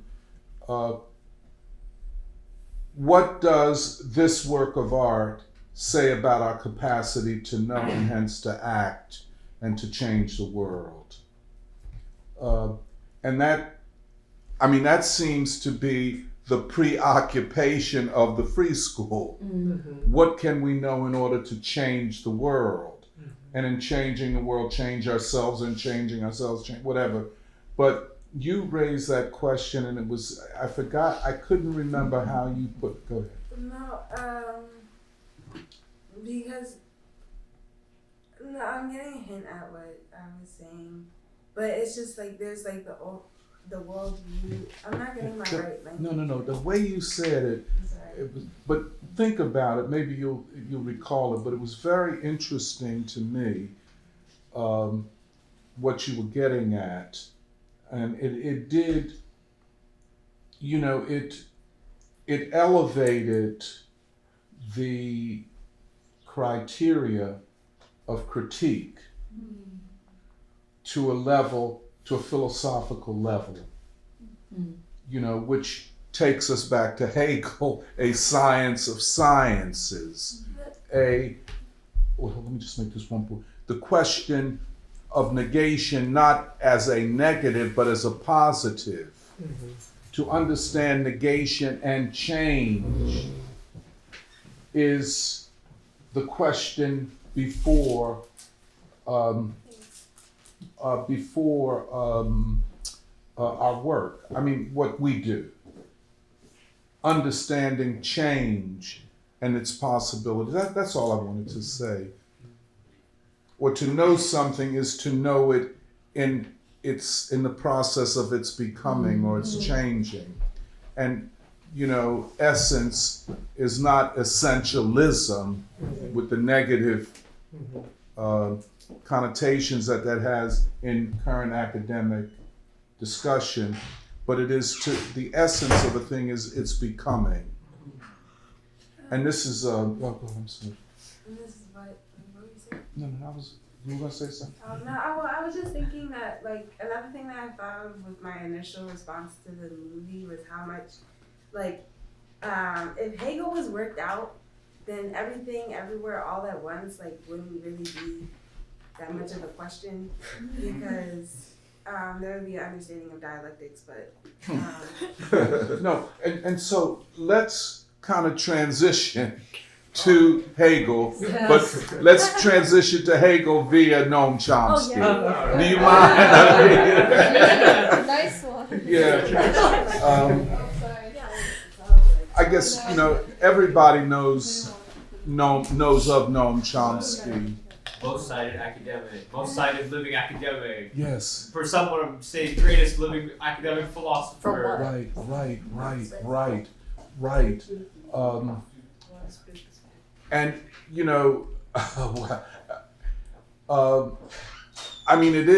he is a phenomenon. He is what sometimes in philosophy is called a black swan, an unusual event, a special kind of person. He's published 150 books by the latest count, but and as a public intellectual, he has influenced several generations about how to understand political and social events and how to interpret, I'll put it this way, communications. And really, I think one of his great contributions is to disclose that communication from the elite to the masses is completely controlled and manipulated. And as such is a form of propaganda and social control. Great, and he did this over 30 years ago. But his academic research centers upon linguistics. And I want to say, because this takes us right to Hegel, because it raises the question of Kant and Hegel.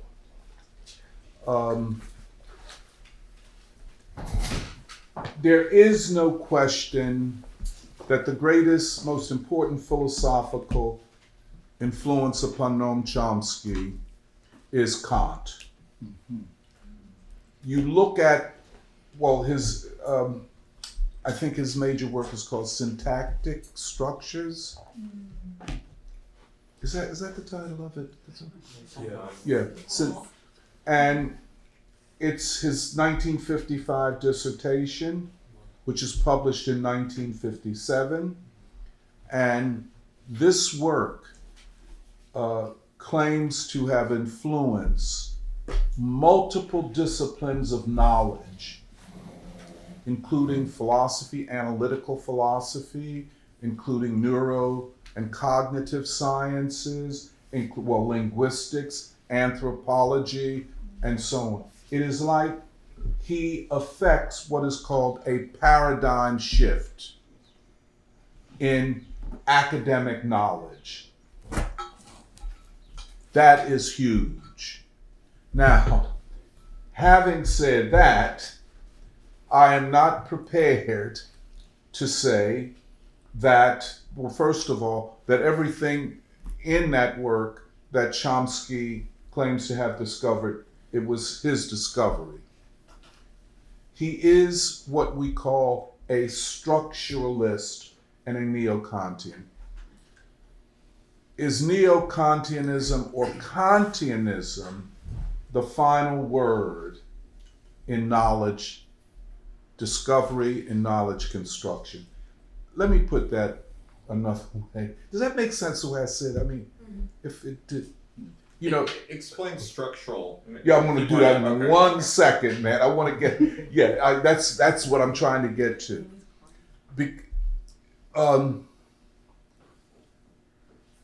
Is structuralism a la Immanuel Kant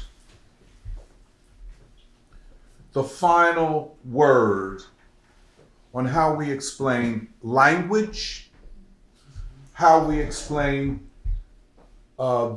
cognitive science, how we explain communications, how we explain computing, etc. And I'm emphasizing the question, how we explain, how we understand, how we know. Right. You dig what I'm saying? And that's where the battle is, always.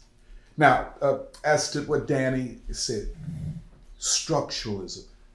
When I use the word, and when most in philosophy and other fields use the concept structuralism, they're not talking about physical structures. Structuralism is a method in the social and philosophical sciences that says that the grounding of our knowledge, of our reasoning, is something that occurs before the act of reasoning and thinking. Does that make sense, man? Put that. If it doesn't, please ask me that there are conditions that exist prior to the act of thinking that I'm going to use that conditions thinking itself. Right. Okay. Those conditions are what we call a priori. A and then priori, like Latin. Before the fact. Before we even think. Before we even speak. Before we even communicate. There are existing conditions that make all of that possible. That is quintessentially Immanuel Kant. If there's anything to love about Kant, it is that clarity. But it's not to mean we have to agree with Kant or Kantianism. And hence, the counterpole, the alternative to Kantianism is Hegel.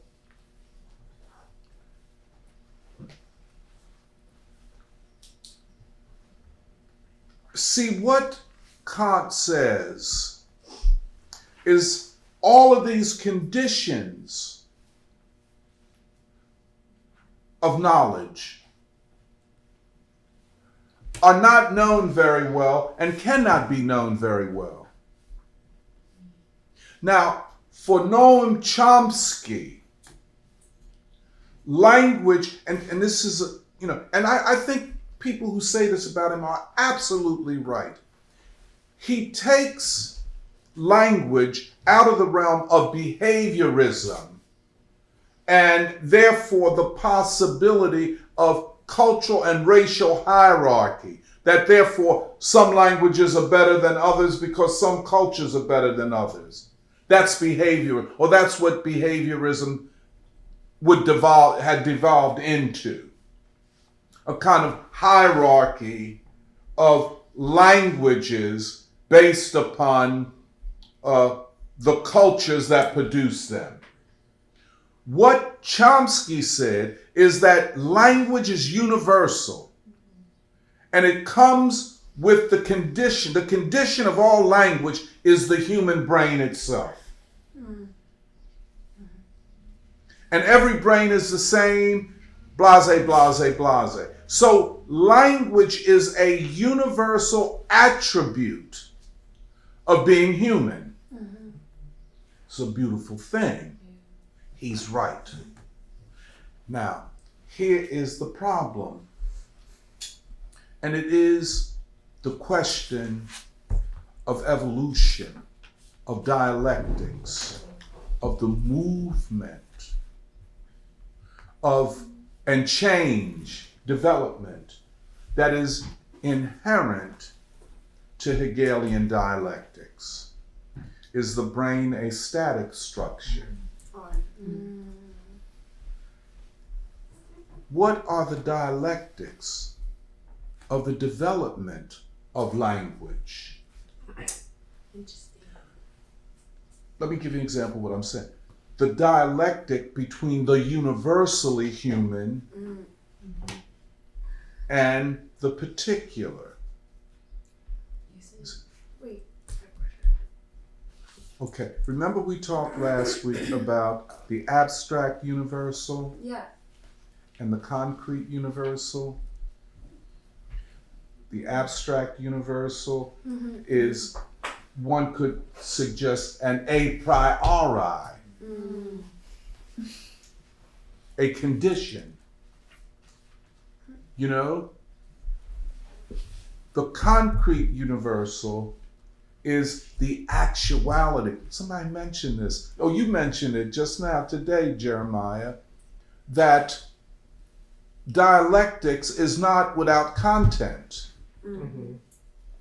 That even as Hegel talks about logic and dialectics in the abstract, he is doing so to ultimately anchor it in concrete realities. Even as Marx upholds Hegel, it is Marx who establishes the concrete universal. I mean, in Das Kapital. I say all of this to say that the great Noam Chomsky is still a Kantian. Can you just Yes, please. repeat what you were saying about the abstract? You said the concrete universal is with content, Yeah. and the abstract universal is, in contrast, Is the metaphysical. metaphysical. Is the a priori.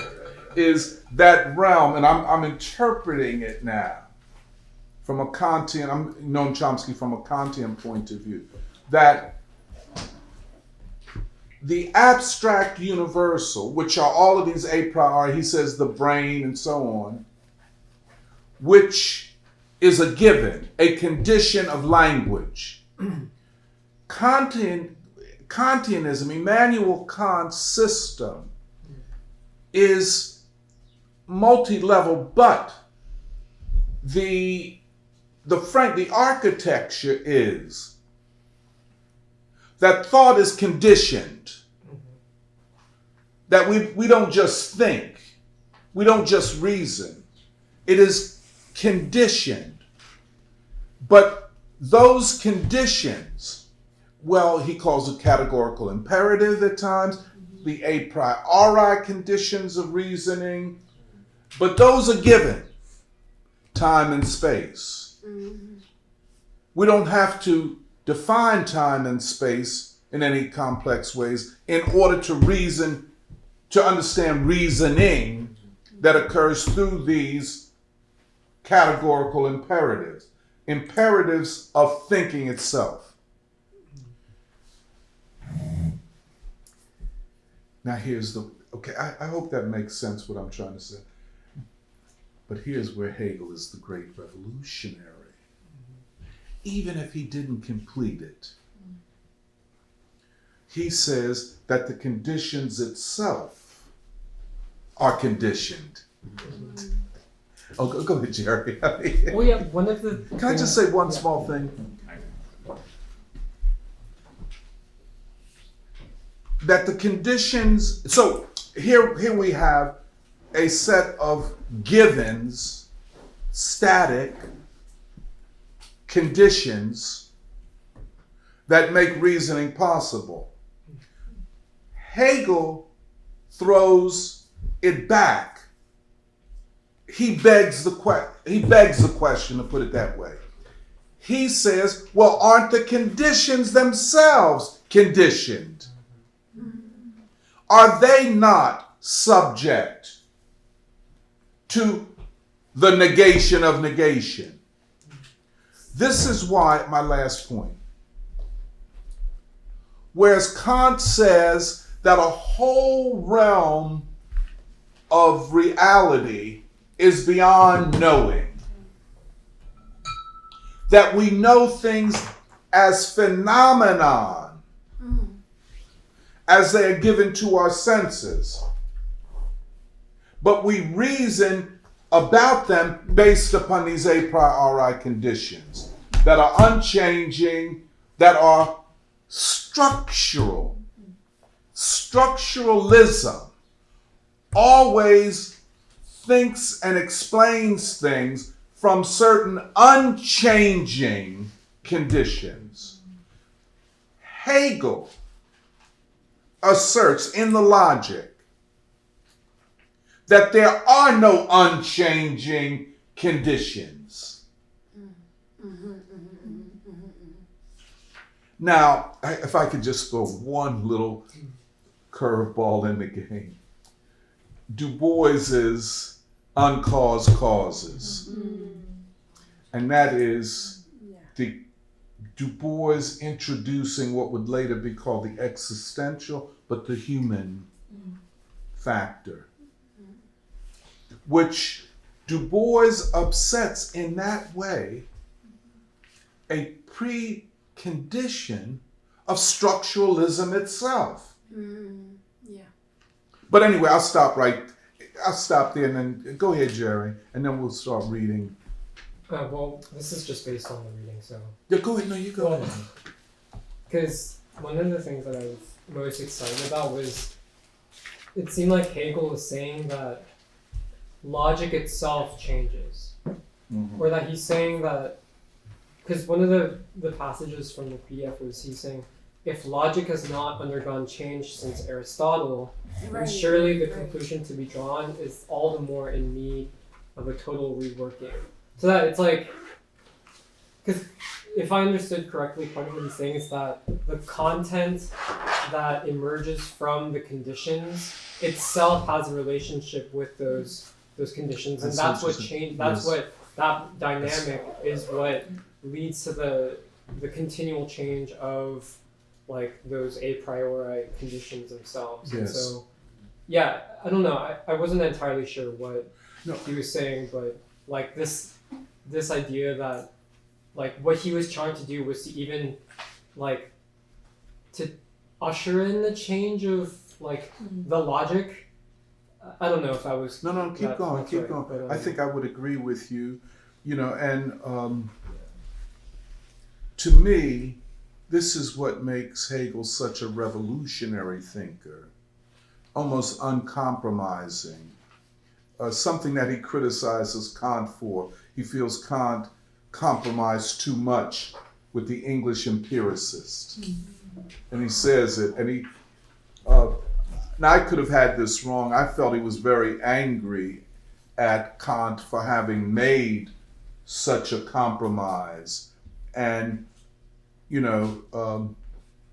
it's almost like dialectics in the Hegelian sense opens us up and philosophy up to this constant disruption, these constant revolutions or shifts, that logic is a method of knowing, a philosophical method of knowing. And he is calling for a revolution in knowledge, a revolution in logic, among other things. And it's now, you could say, well, maybe he's just a mad anarchist, maybe he is a guy that wants to throw everything away for the sake of what is new. But I don't find that to be the case either. But I'll stop there. Yeah. Go ahead, That's a Jim. question. So on this issue of the concrete universal versus the abstract universal versus the concrete universal, and I'm also assuming that they're related as well, right? There's a relation between the abstract and the concrete universal. From what I understood, you were saying that Marx in Das Kapital, that is basically using the universal in a concrete way. Absolutely. You know, like that term. That He uses both, in fact. Right, using both. Mm-hmm. And so, but is it also, would it be correct to say that is looking at the Hegelian method and way of thinking versus the Kantian, that also when we were talking about the universal in the Hegelian sense, the question of relations is like the relationship, you know, between the abstract and concrete, even within the concrete, you're looking at things in a relational way, right? That's the question of social relations. And this is very. And even what you were saying with language, because I was thinking, you know, that gets to the question even of language is something very relational, right? And concrete in every society. And then with Du Bois, you get into the question of civilization as well. So there's a human universal, but that does not mean that it's a mechanical thing that's the same in every society. Even we were talking about earlier with abortion and the way people are viewing it in different ways. The question of, like, for example, if you were to say the woman question, the question of women's liberation, you have to look at, I mean, there's a universality there, the abstract universal, but then what does that concrete universal look like? And I think part of the challenge with the social imperialism is challenging the idea that there is not a concrete universal, right? That it's going to take a different form. And in fact, the white universal may not be the concrete universal for most of humanity. So anyway, that's what I was thinking. I think that's very, very important. You know, I think implicit to Chomsky is the notion of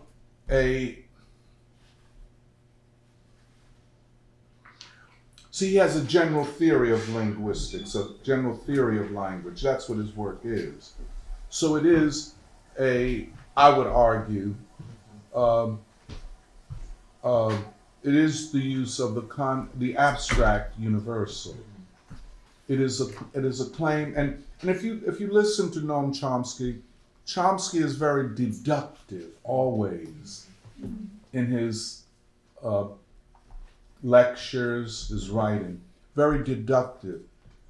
He proceeds from a set of principles and then argues, you know, his position in that way.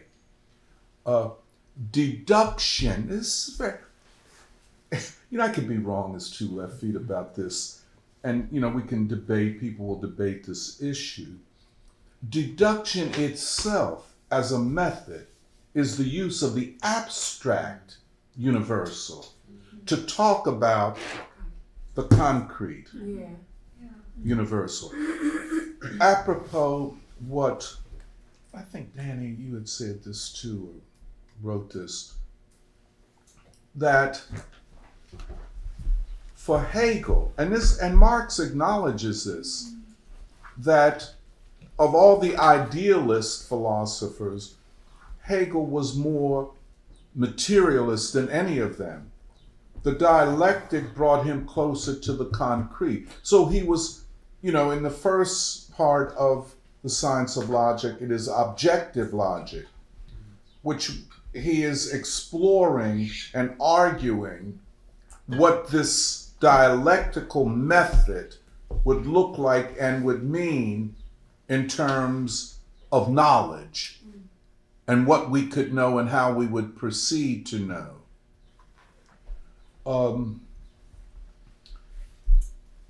So it does have that deductive or abstract universal character. But the question is, but why is he doing that? He is doing the abstract universal in order to study the concrete world. There is no question. Well, it's with Kant too, it's with Noam Chomsky. It is the concrete world that they want to know. But for Hegel, this unity of deductive and inductive logics, now I'm just talking about, but to do it is the problem, is where the difficulty lies. And I'll just end on this. You know, we went through a lot of stuff on quantum mechanics and all of the science and philosophy around that, and the debates whether, you know, Niels Bohr's finally had it right, or whether the whole discussion was just shut down prematurely. and has to be reopened, at least in the West.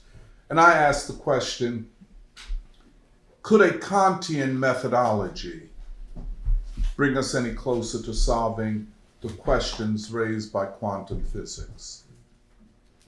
My argument is that the argument between, let us say, Niels Bohr and Albert Einstein could only be resolved through the application of dialectical logic. That the question of quantum mechanics is not a question of what we observe in the instruments we use to observe physical phenomena, but the question is really philosophical. You know, I would make the same argument apropos language and Noam Chomsky and structuralism, that it is unresolved, that the question is a question of philosophy rather than a question of, the concrete universal, however you intend. There has to be that philosophical struggle, a philosophical debate over how we know these things. And so the two poles at this point are behaviorism and structuralism. Noam Chomsky as a structuralist and the behaviorist B.F. Skinner. You know, somewhere in there you get the French Levi-Strauss and those people who are structuralists too, but I'm not quite certain. Oh, I'm sorry. They're the anthropologists. Right? They're anthropologists, yes. But the huge figure, at least in the Anglo-American world, remains Noam Chomsky. And it is Kantianism. It is not the Hegelian dialectic. It is, I'll just stop there. You know, if you want, we could start reading. How do we go about doing that? We should pull it up on our phones. Yeah, I'll share it on the live stream too. But maybe, are you gonna? Yeah. Yeah. My book doesn't have it's a different. Oh. Absolutely. Doc, before we start, Joe has a question. Just to clarify, is the abstract universal how the world is perceived, thus meaning that the concrete universal is what the world is? And also, what is inductive and deductive logic again? Okay, that's the first part is very, very important. The abstract universal is the traditional manner that philosophers have sought to know the world through knowing it in its abstract form. I cannot emphasize enough that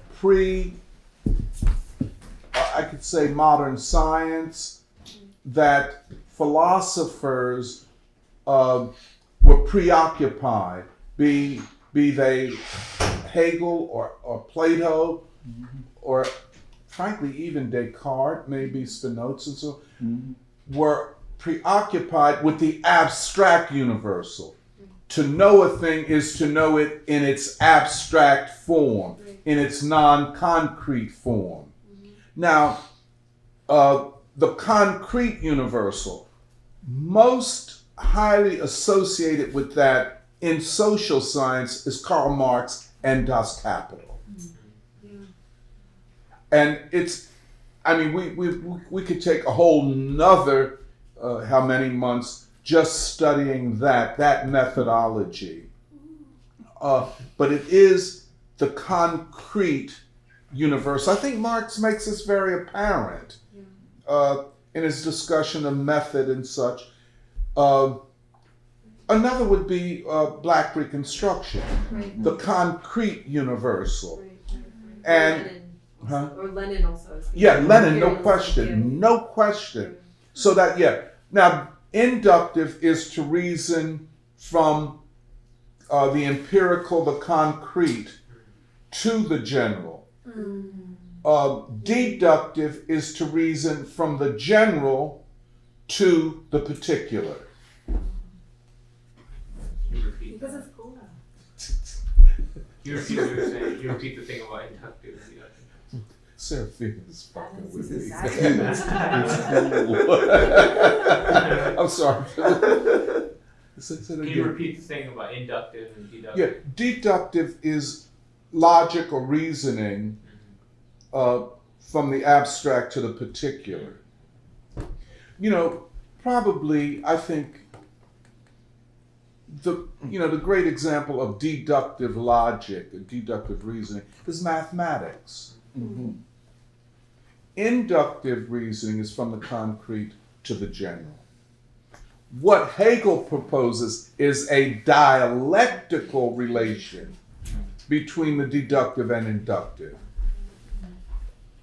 And what we see in Marx in his attempt to discover the concrete universal is, and it's a very dicey, and you could see him, it's a struggle within Das Kapital, the dialectic between deductive and inductive. I guess to that thing of like, values. Absolutely, you took the words out of my mouth. Okay. Value and use value. Yeah. That's right. Yeah, value in general and value in its concrete forms. But the concrete, and this is why Marx, we use the concept, the ascension to the concrete.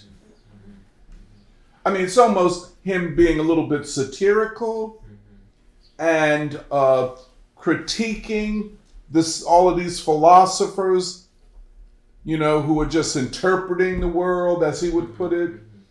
But so he's being a little bit satirical or sarcastic, and he says there's nothing so prioritizing or precious about the abstract.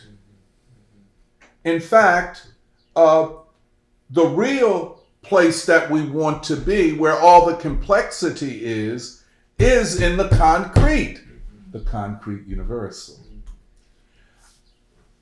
Frankly, I don't know that Hegel answered that question. It was Marx. And, you can find his writings on methodology in his big volume called The Grundrisses.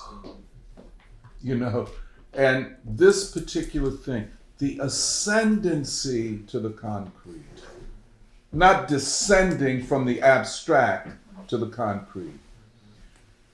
Can I just say one more thing about Noam Chomsky on this? Because he is so huge. I have to say, if you don't mind me, I'm sorry, just go around and around on this, Jerry. But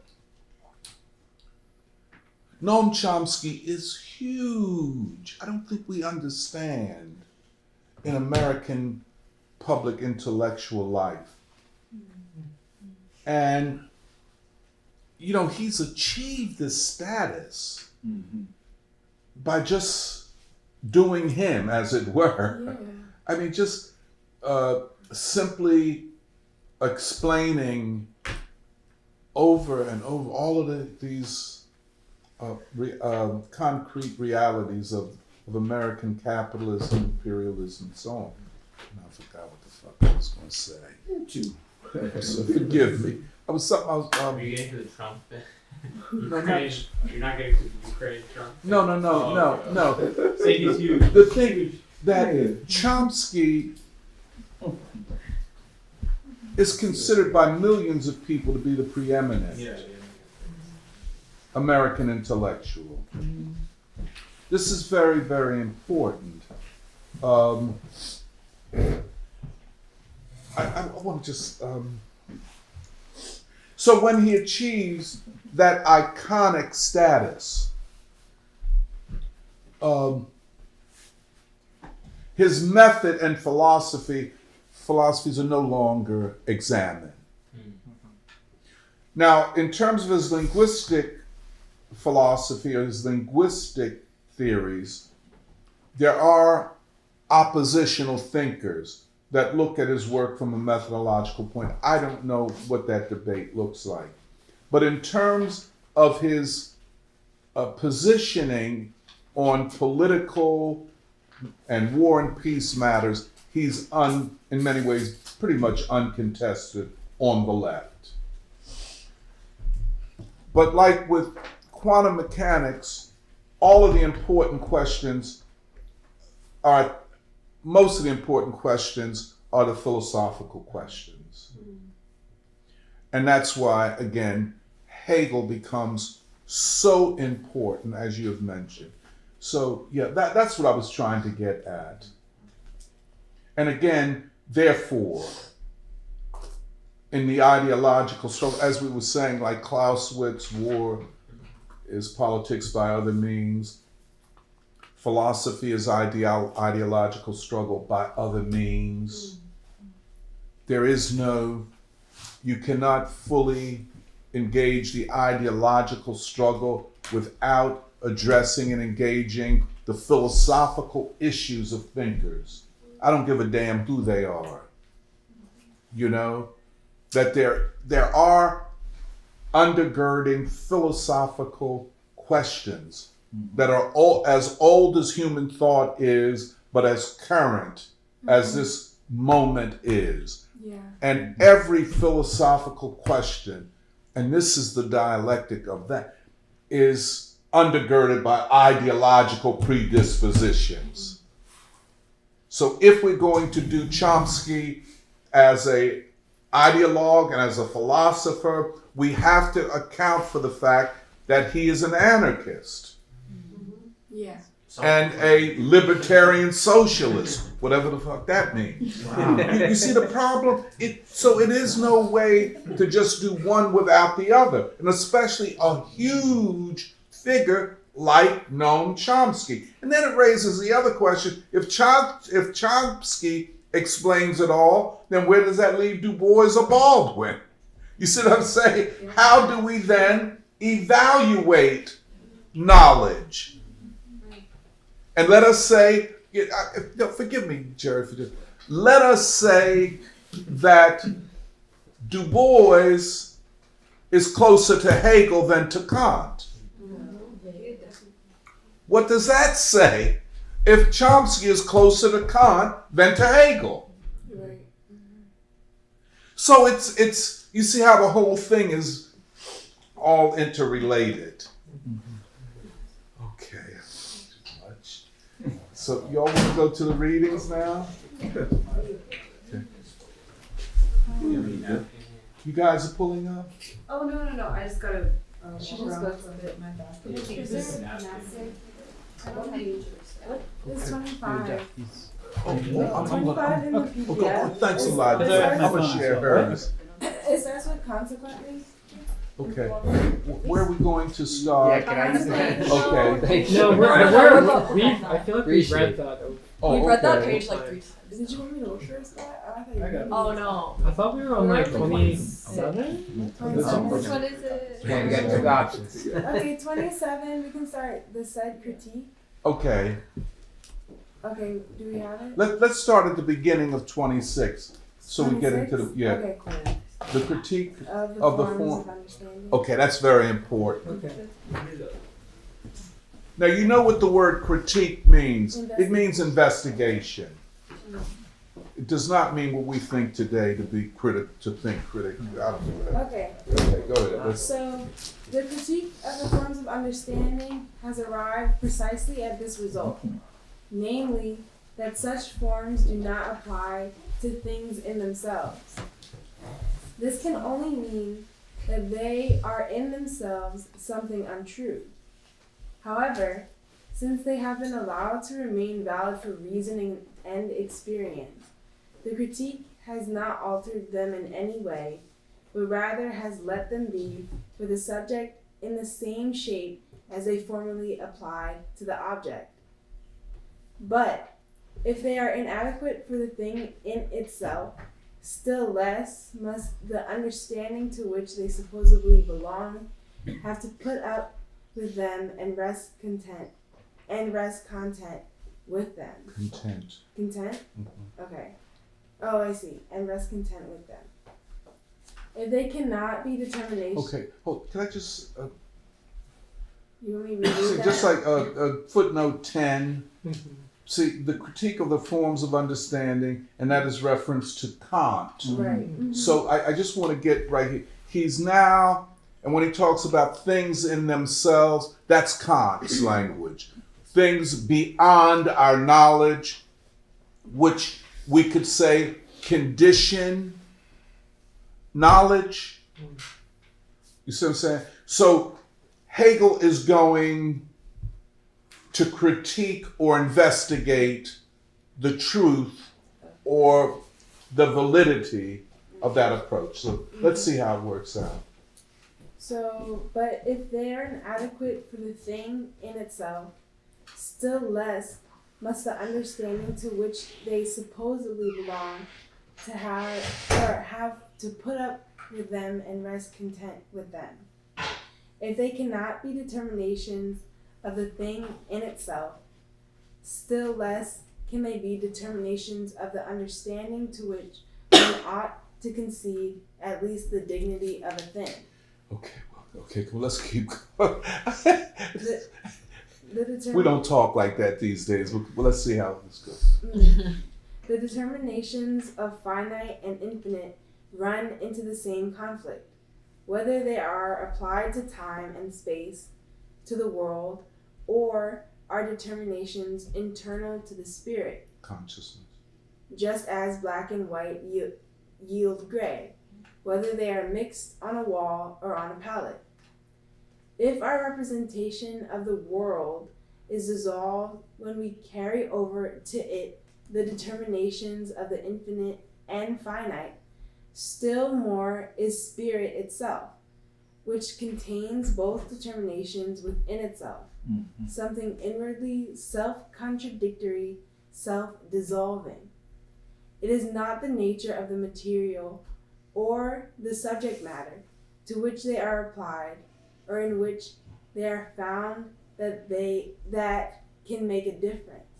For it is only through such determinations and in accordance with them that the subject matter has contradiction within it. Okay, may I just interpret this paragraph, which again I would say, it is specific to the time and the person, the thinker that he is debating with, or the school of thought that he is debating with. Again, he is debating with Immanuel Kant. You know what I'm saying? And the question of determination, in another way we could say the question of being. What makes something what it is and not something else? You know what I'm saying? So that's the big question here. Yeah. He is asking a series of questions right here. We'll get to this infinite finite thing in a minute. But let's see how it works. The said critique has therefore removed the forms of objective thinking only from the thing, but has left them in the subject as it originally found them. Okay. Go ahead, I'm sorry. That is to say, it did not consider them in and for themselves according to the proper content, but simply took them over for subjective logic in the manner of lemmas. Now, what are lemmas? Because I might look at A lemma? lemmas. Yeah. Yeah.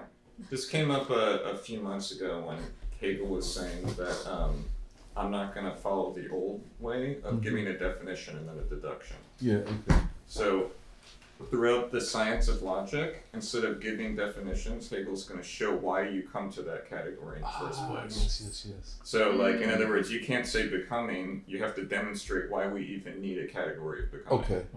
Right? Which is, he's going to take being and nothing and say, I can't tell the difference between them except for becoming. Yeah. Right? So this goes back to the abstract concrete question earlier, where the problem with distinguishing being and nothing is they're so abstract that you can't tell me which one is which, and thought is compelled by that problem to give itself a new category called becoming. So if you look at the table of contents, I'll just give a way to read this.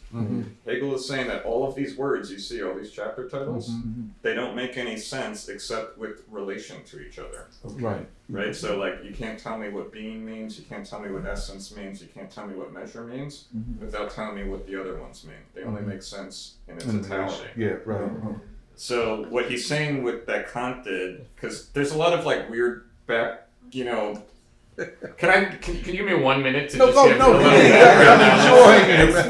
Because he's just kind of saying this. He's just like saying, you know, he's like saying this. So he's talking about the antinomies of pure reason, right? He's talking about Kant, and he's saying that the first part of the critique of pure reason, Kant just goes, well, Aristotle said these categories, fine, and I'm just going to show why they exist or something like that.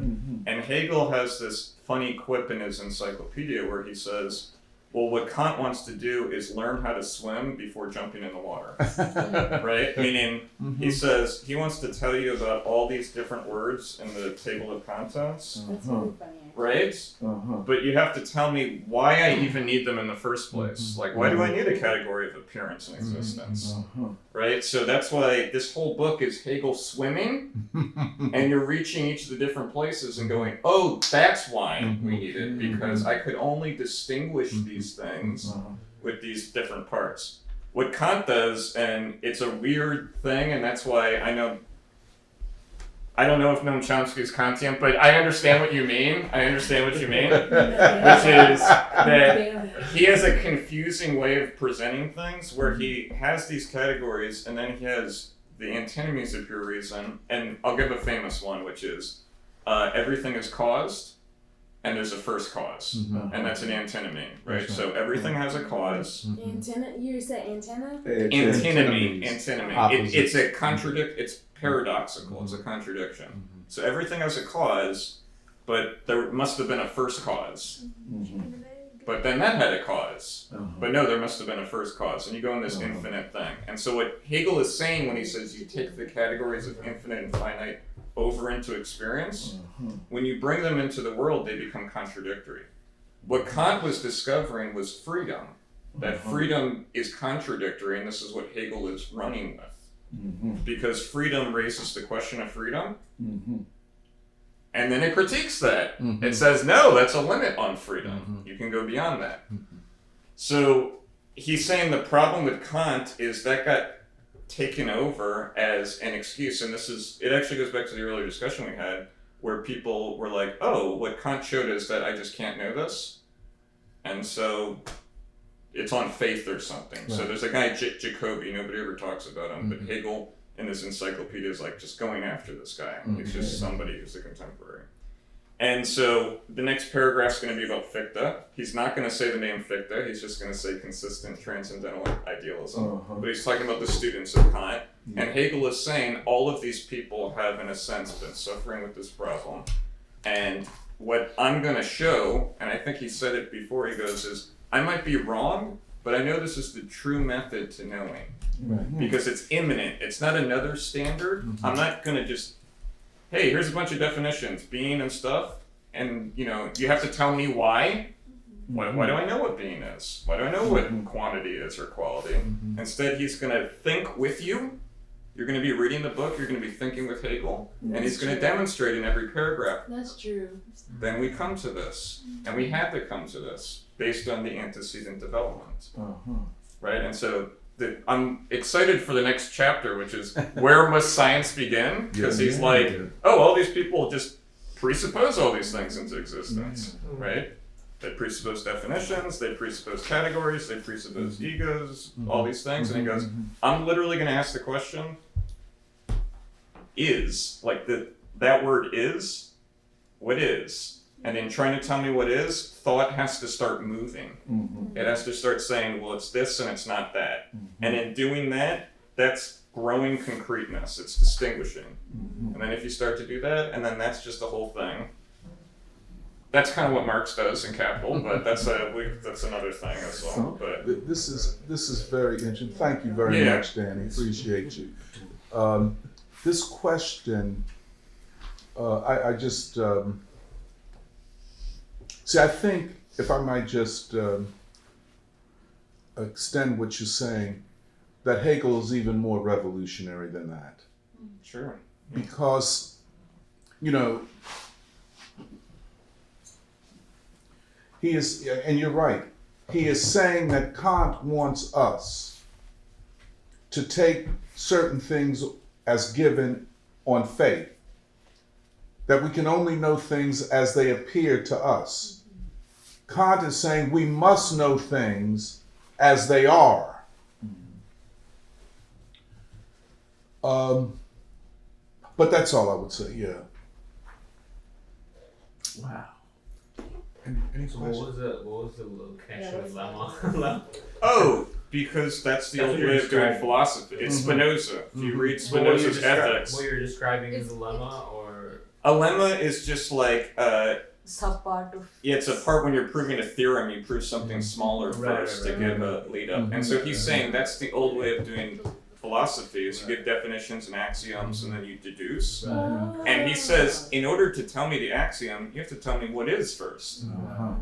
Before you tell me being is blah blah blah. He's like, no, stop. Tell me even what is. You have to even tell me how I know what an axiom is. What is an axiom? What's a lemma? What's a definition? In this conversation with Clausewitz, it's like triads of like students with Hegel. So Clausewitz is not saying analyzing Hegel, but he's using Kantian ways and methodologies, but he's in between, like a triad, he's in between these Schelling and these German philosophers, Fichte, and he's motivating on war through his own interest in these circumstances of what is spirit, what is energy, what is time, what is space. He's utilizing it not just in the Marshall field of thinking, but he's like an exponent, like it's like a physics camp going on because they all exchanging methodologies, but they're not isolating Kant at all. They're bringing Kant in because this logic it's not illogical, but it's just a different form of, well, it wasn't logical, it wasn't rational, but they're making something out of it because they are borrowing these different ways of like the music of Schelling and the art of these people conversing with through Marx and through Hegel and then on war, Lenin and them is on war students of like all of these types of Marxist, Leninist, Mao, Che, they all are triads of thinkers. I'm just using triads, this abstract, so that they could converse about, what is this being and non-being? What is this being? What is being and non-being? One more thought. So in my mind, sitting here, I say, well, you got to read Suzuki's Zen Buddhism because he's like he's a century person bringing something from other areas without saying, well, go do the research, go look in the German thinkers, because Japanese and German thinkers, they was very acquainted with different periods in the historical things. So this is a formative level of being formed, but with the purpose. Tony, you know what I'm saying? It's like a purposeful guiding thing, because I can't go around trying to navigate. I've been to Germany like a student when I went there. I wasn't there just on my vacation. I was there like my brother introduced me. He already told, I'm trying to figure out what is this people I'm around, and they're all in Hegelian kind of manners from their parents, and then what they've been trying to explore, not just on the Vietnam War, but the resistance movement. You know what I mean? Like we came out of the resistance movement, but all of this is being explained through Hegel. But since we're in the middle of this war right now, the Russian students are not just Clausewitzian, okay? They have went into the German manual of certain things that are done in the art of the economies. Like who's running these economies in capitalism? Now let's get back to the text. This is very interesting. I'm sorry, these notes is in my mind like that. Yeah. There was no question, therefore, of an imminent deduction of such forms, or also of deducing them as logical subjective forms, still less of a dialectical treatment of them. In its more consistent form, transcendental idealism Kant. did not recognize the nothingness of the spectral thing in itself. This abstract shadow divorced from all content left over by critical philosophy, and its goal was to destroy it completely. This philosophy also made a start at letting reason produce its determinations from itself. But the subjective attitude assumed in the attempt prevented it from coming to fruition.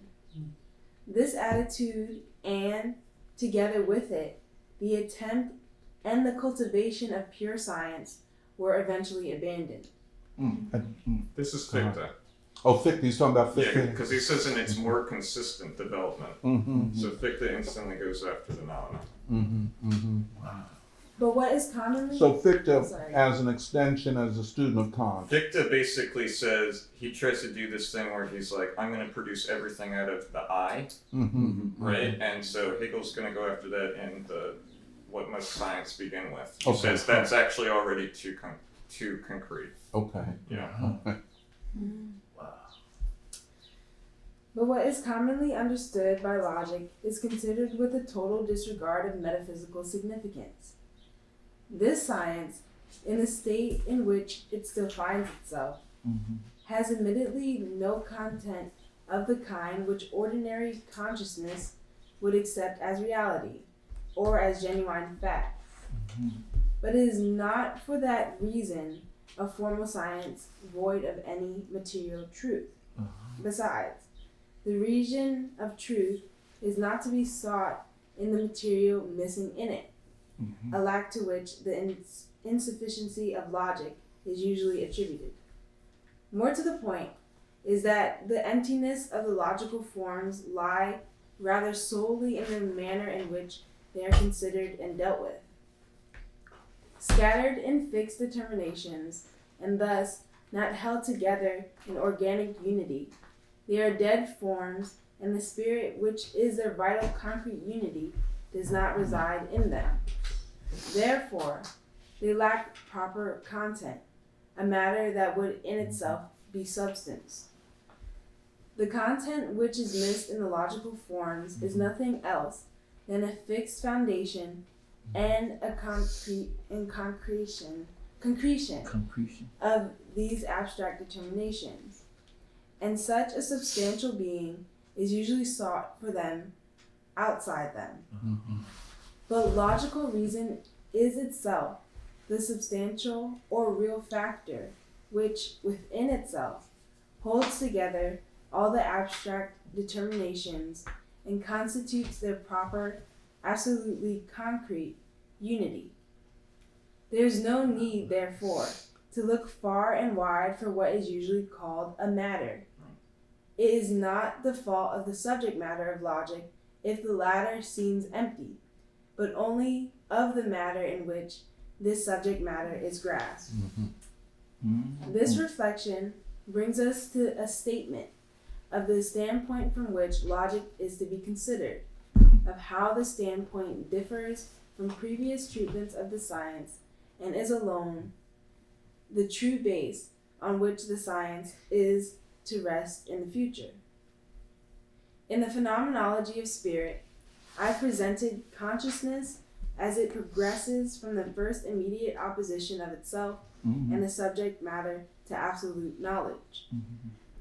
This path traverses all the forms of the relation of consciousness to the object, and its result is the concept of science. Okay, let's do that one more time. Okay.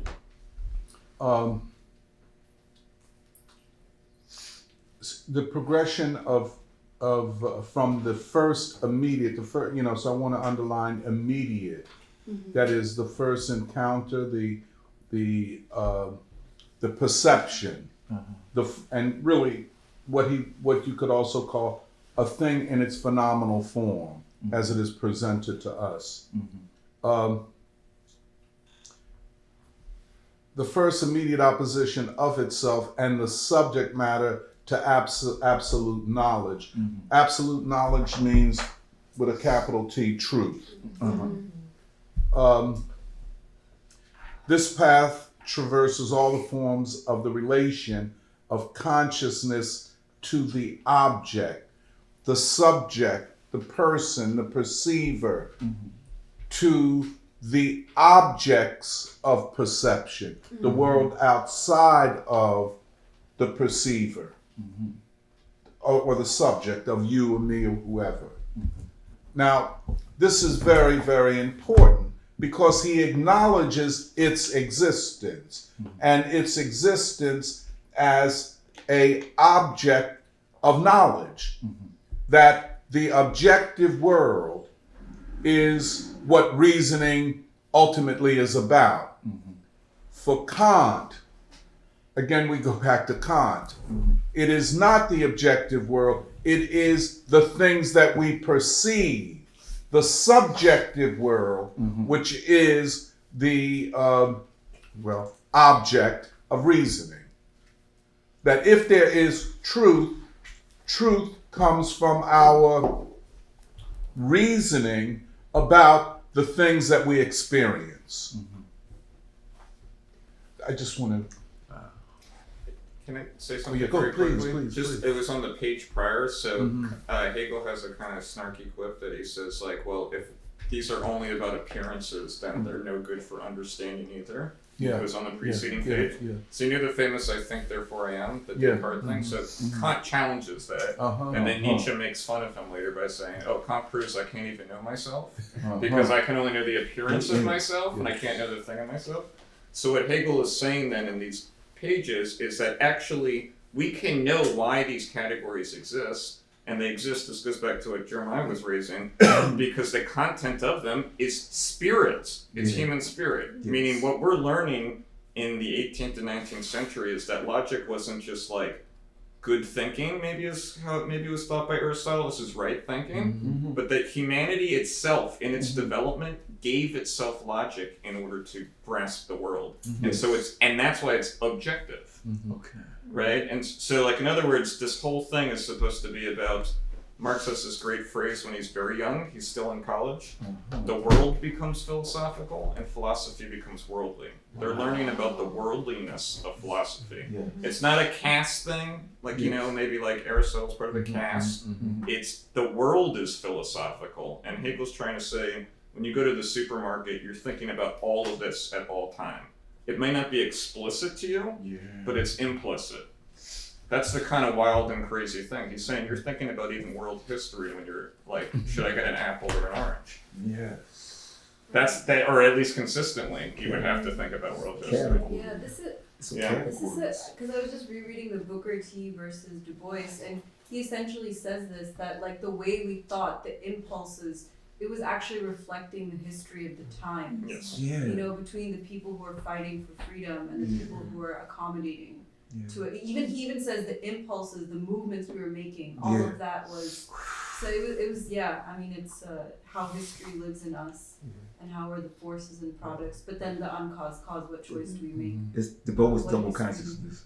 Yeah. Go ahead, Samir. Oh, I'm sorry. Yeah, DeBoe's double consciousness. You brought up DeBoe's, and my examination is that self-examination is that DeBoe's is the only student that I've researched to follow that he went to the German world thinkers with all of their architecture, structural stuff going on, and he goes in there and he presenting this to William James about this double about consciousness, but double consciousness. See, this is this is where that's right. Then I hear you. But then now I'm just gonna make the story. But he's with the German students. They're listening to DeBoe's talking about consciousness. Well, when Hegel used to bring it like that, he goes DeBoe's bringing it double consciousness. That's it. And now DeBoe's one more thing. Now DeBoe's brought the Dark Princess out of India, right, into German philosophy, right? So now double consciousness don't mean just regular consciousness. Like you gotta go do what you gotta do. It's some other deeper, fat fiber of our existence what phenomenal knowledge goes into. Now he's a. Could I ask you a question? Do you think that Du Bois then upsets or turns upside down the whole structure of German philosophy? I see it in one of my books. I say Du Bois he don't want to sell. I'm using the word Buddhism. I'm not using it in a not constricting. To me, I wrote and said the Buddhist is like bringing like this social course into history, but he must have been. I said he must have been with the Indian philosophers and scientists and doctors because he cannot bring the Dark Princes into the 20th century where these people, as crazy as these people is in the United States, but he does anyway. But he does it because he has the consciousness of that the Buddhists use to turn over caste and they turned over huge things that went from India. You know how modern day wouldn't even be where it's at today if that thing hadn't transpired with the way the Buddhist thinks and they kind of articulating. His mind is an articulating master teacher like thing. Okay. I'm sorry. That's all right. That's cool. Now, let's keep that in our minds too. Let's go back and let's keep rolling on this. This path traverses all the forms of the relation of consciousness to the object, and its result is the concept of science. There is no need, therefore, to justify this concept here, apart from the fact that it emerges within logic itself. It has already been justified in the other work, and would indeed not be capable of any other justification than is produced by consciousness, as all its shapes dissolve into that concept as into their truth.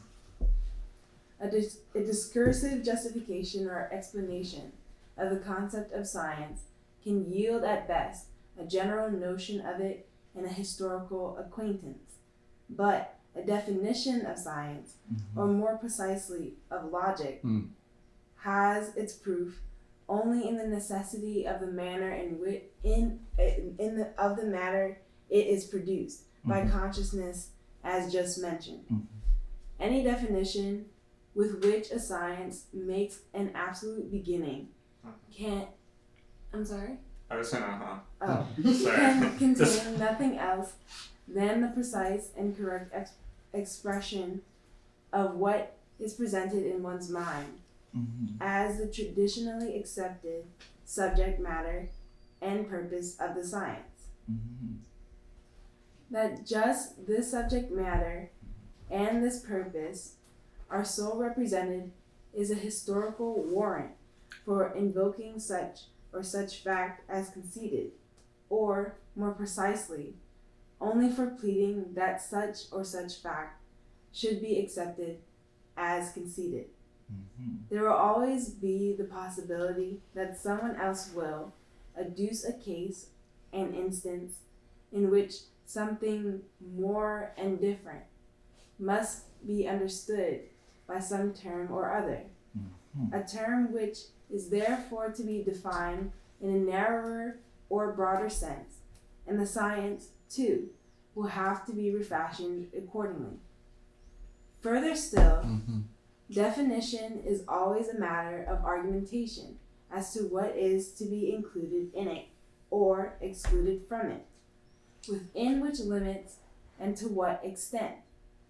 But argumentation is open to the most manifold and various opinions, and on these a decision can finally be determined only arbitrarily. In this method of beginning science with a definition, no mention is made of the need to demonstrate the necessity of its subject matter, and hence the necessity of the science itself. Right. The concept of pure science and its deduction is therefore presupposed in the present work insofar as the phenomenology of spirit is nothing other than that deduction. Absolute knowledge is the truth of all the modes of consciousness, because, as the course of the phenomenology brought out, it is only in the absolute knowledge that the separation of the subject matter from the certainty of itself is completely resolved. Truth has become equal to certainty, and this certainty to truth. Okay. This is very important. There's something beautiful about that. Huh? It's like beautiful. Yeah, tell me what you say. Because he's like, well, to know something is to find yourself in it. Yeah. And for it to find itself in you. I mean, there's like some kind of beautiful cross, Yes. Or to know, well, yeah, let's go a little bit deeper into that. See, I think he's getting at the question of the truth. Yeah. Is there such a thing as the truth? So he's transcending skepticism and yeah. So if there is such a thing, and ultimately he's like suggesting absolute truth, the truth, which is another question that we don't have to accept that idea necessarily, but see, I think he's saying if we acknowledge that there is such a thing as the truth, we can begin the organization of fields of knowing. Yes. Be it, in the Du Boisian case, let's say sociology, the Philadelphia Negro. Yeah.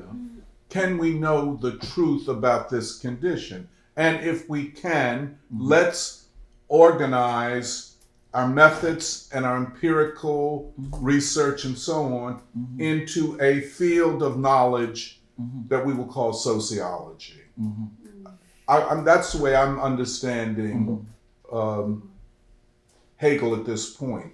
I think he's making a robust argument that there's truth and we can know the truth. Yeah.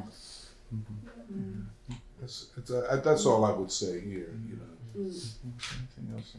Oh no, when he says well, I agree. Like, in other words, he's saying, like, the other thing I was thinking about is, like, okay, well, if the truth is this last chapter, why don't we just begin and we're, like, done, we got it. Okay, great, we can move on to another work. Because he's saying the truth becomes, and so it's a process getting to it. Absolutely. And so what's behind almost all sciences might be like, I might not know literally the absolute at this moment, but that it's possible. Absolutely. And then, so That's he is right. almost saying, That's like, right. to everyone reading this, trust me.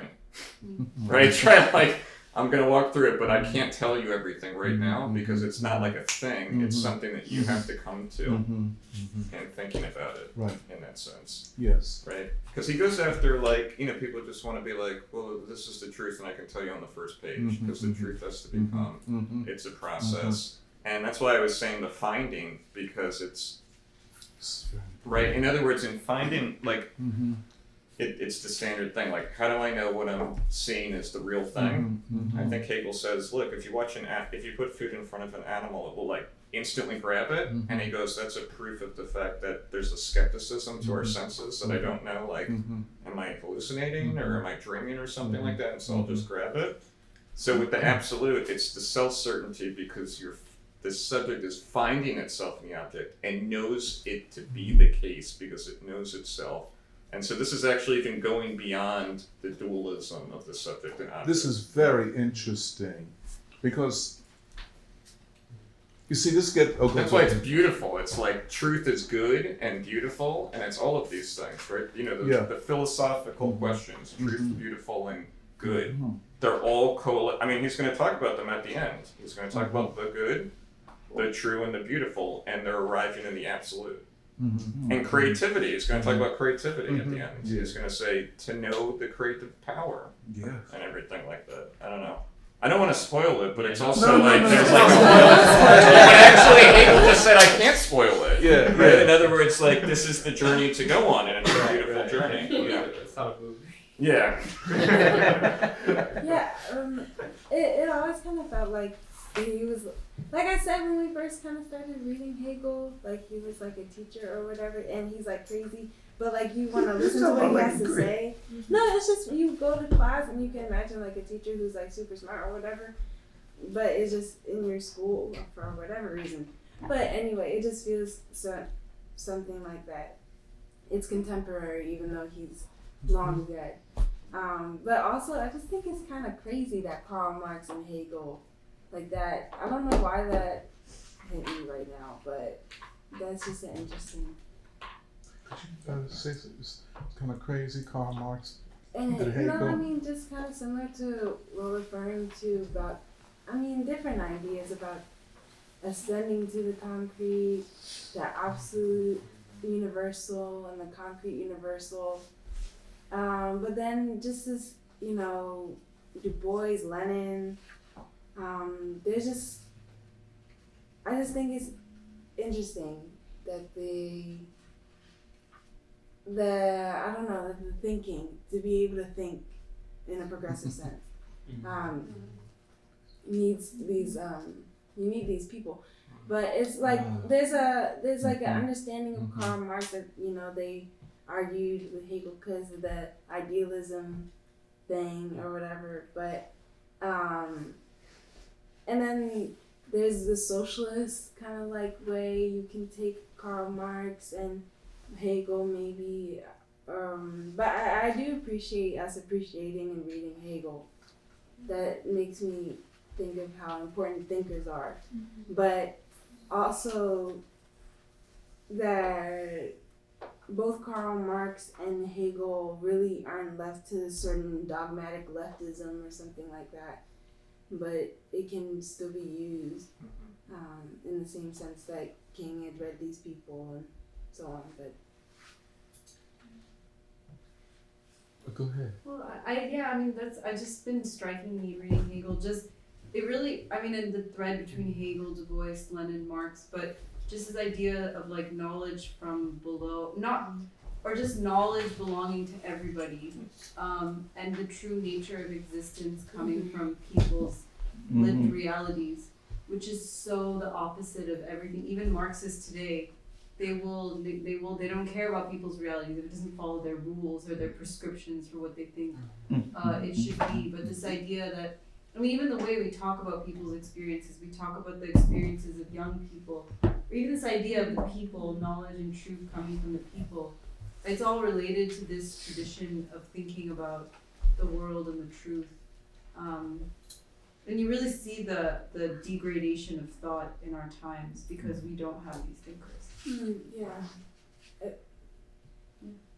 Just to be in dialogue with that, because the truth is so important to be able to think about it and to know about it, as in like to be in a headspace in which that you can think. I think that's really sacred and needs to be kept safe. But it's not something that is protected. It needs to be kept safe. Could you come? Not as in like it just needs to be protected. Education isn't just solely the school, but it is the kind of life world that exists for a person, and it needs to be. It's something that it means that you have to cultivate humanity. You have to be in a situation or a culture that cultivates humanity. But that's also something I think that the free school is struggling against, because we're not in a certain time that cultivates people in that way. But the truth is important to strive to know, because like Derek says, to stay young. And like you were also saying about the aging of like the soul. At this time, this is something that not just young people, but that human beings need to survive, because we really won't without it. We really won't. But when they say, hold on, go ahead, Pulver, then Derek. I think Meghna and Serafina mostly covered it, but yeah, I was also going to talk about, this reminded me of the conversation we were having earlier about young people and their pessimism. I also feel like, universities, colleges, they've become like a breeding ground for mediocrity of thought, and I feel like if these young people were challenged more, just because I've taught undergrads, and it was a shock for me to teach undergrads here, because they're almost encouraged not to apply themselves intellectually, just have things handed to them and so on. And this is in the sciences, that's all I can attest to. I don't know about, but it just feels like I do think there is a lot of potential, and everybody has the capacity to be really deep thinkers. But the places where people go to get that inspiration, to be your best self, the best version, they just treat you so badly, so unkindly, so they just put you down, and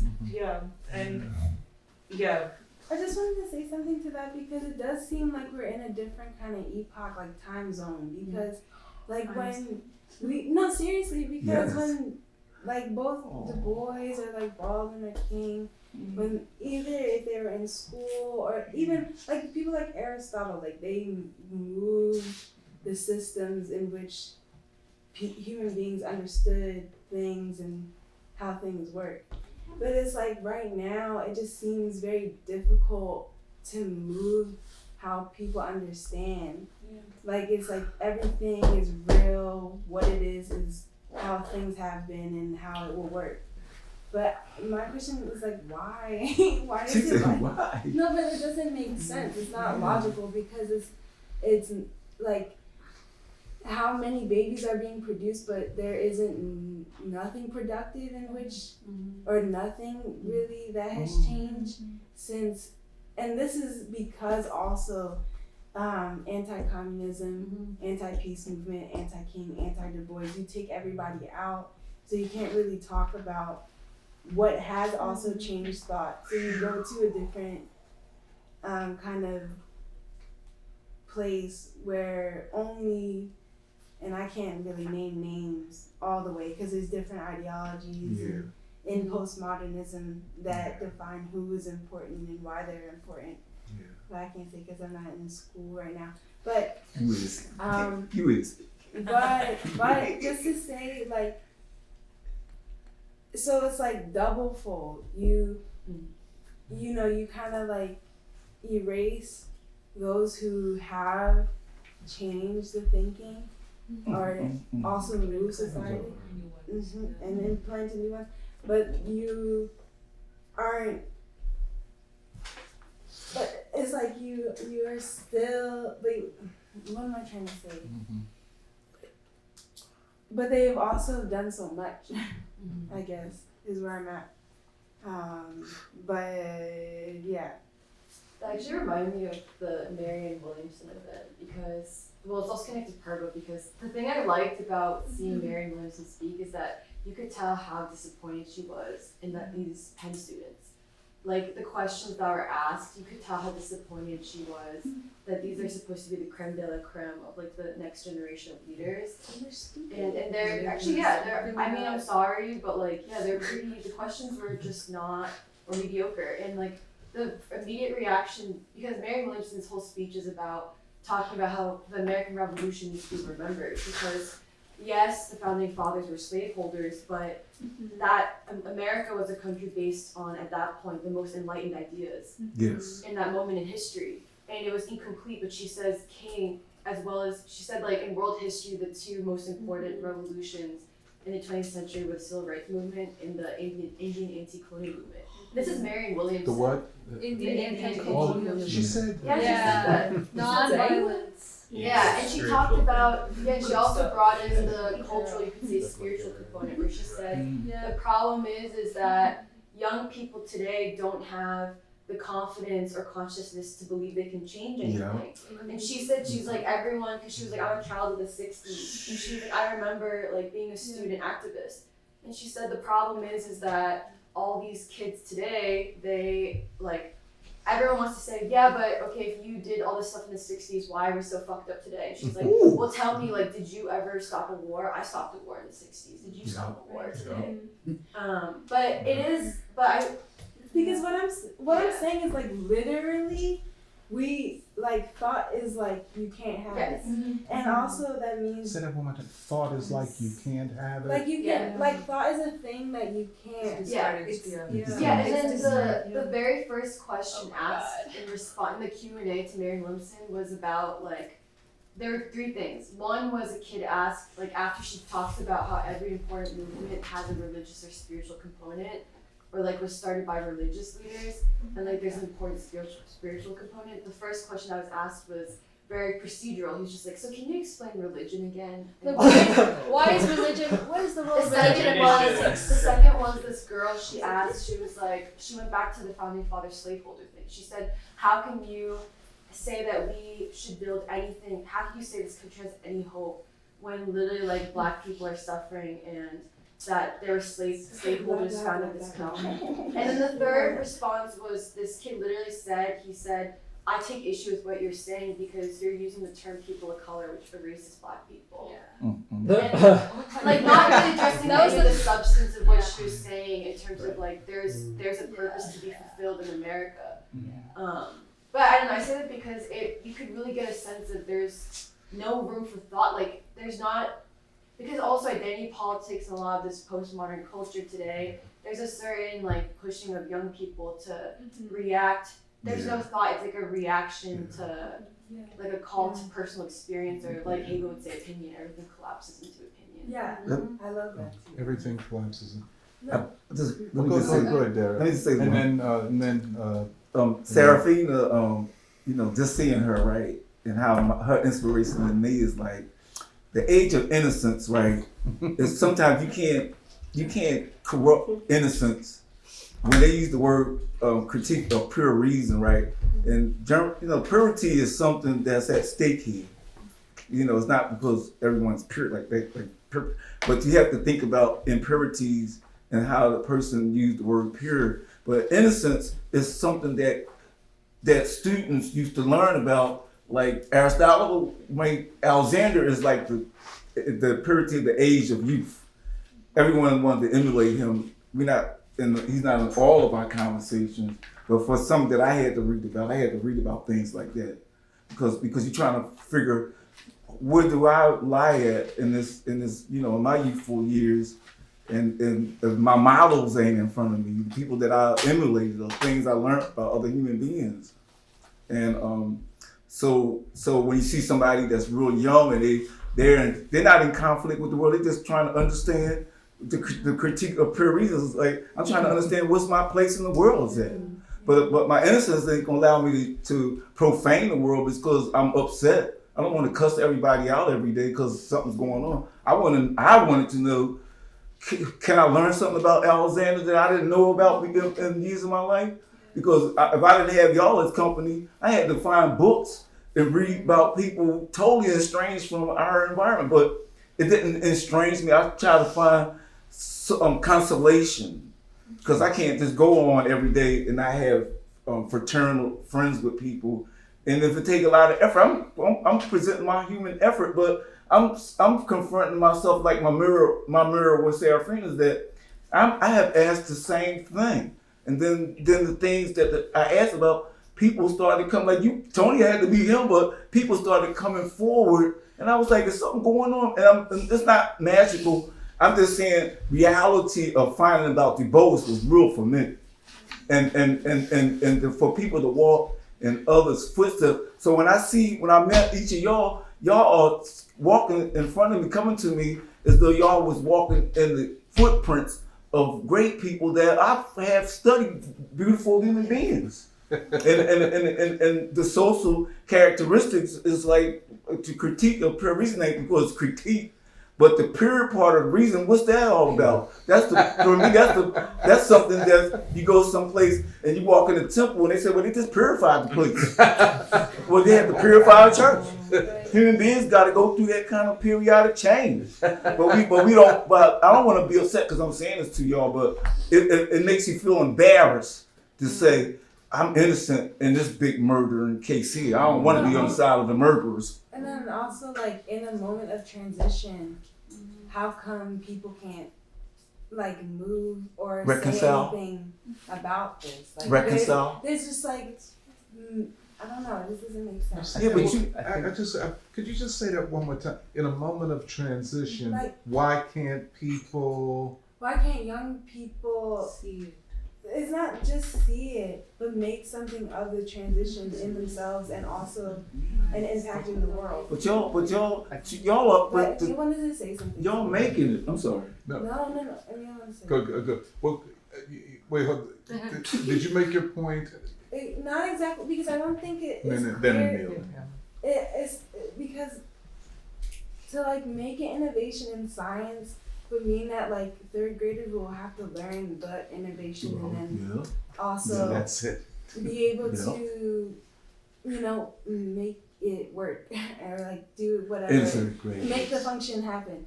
But what that also means is that society would have to change in different levels. in work and in Everything. culture and things like that. But if there isn't that innovation or isn't that creative development, either since King or whatever you want to say, it's to say that the problem of clamping down knowledge is I want to say is the problem of problems, but that also doesn't describe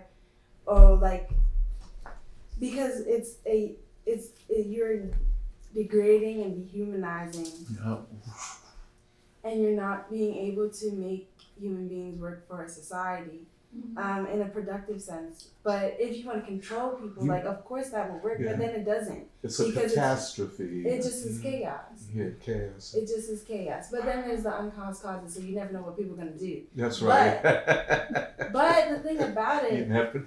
I'm sorry. No, it's true.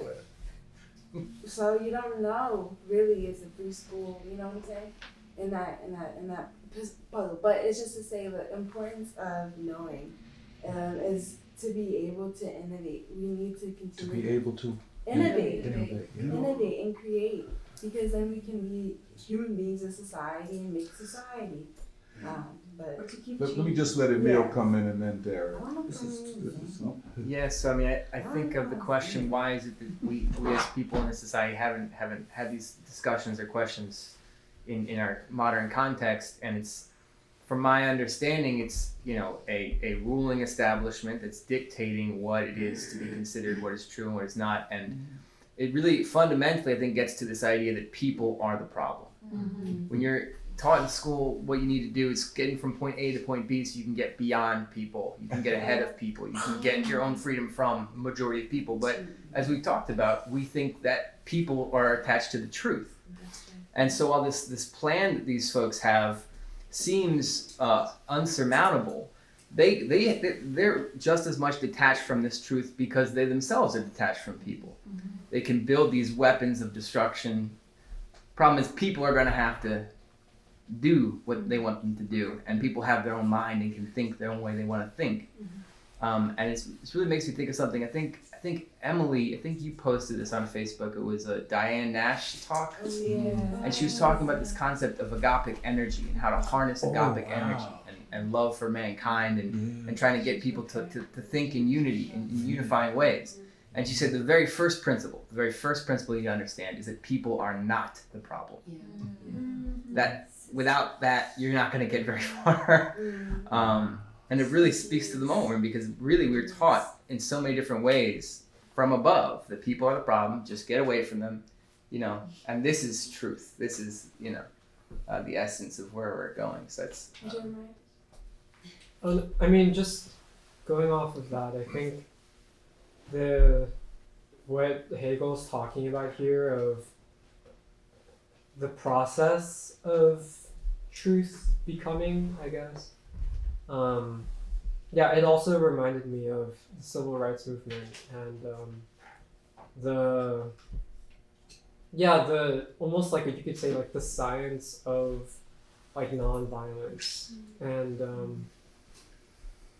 I was just reflecting on when a few of us went to Nashville and heard and watched, like witnessed some of what it meant to participate in the sit-ins in Nashville. And I don't know if this is exactly what Hegel had in mind per se when he was talking about absolute knowledge or absolute self-consciousness.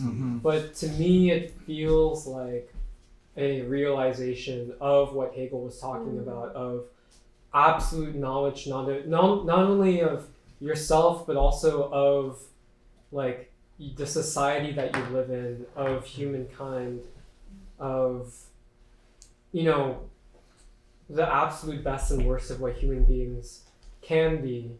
It was realized, I think, through the nonviolent campaigns and through the sit-ins and all of that.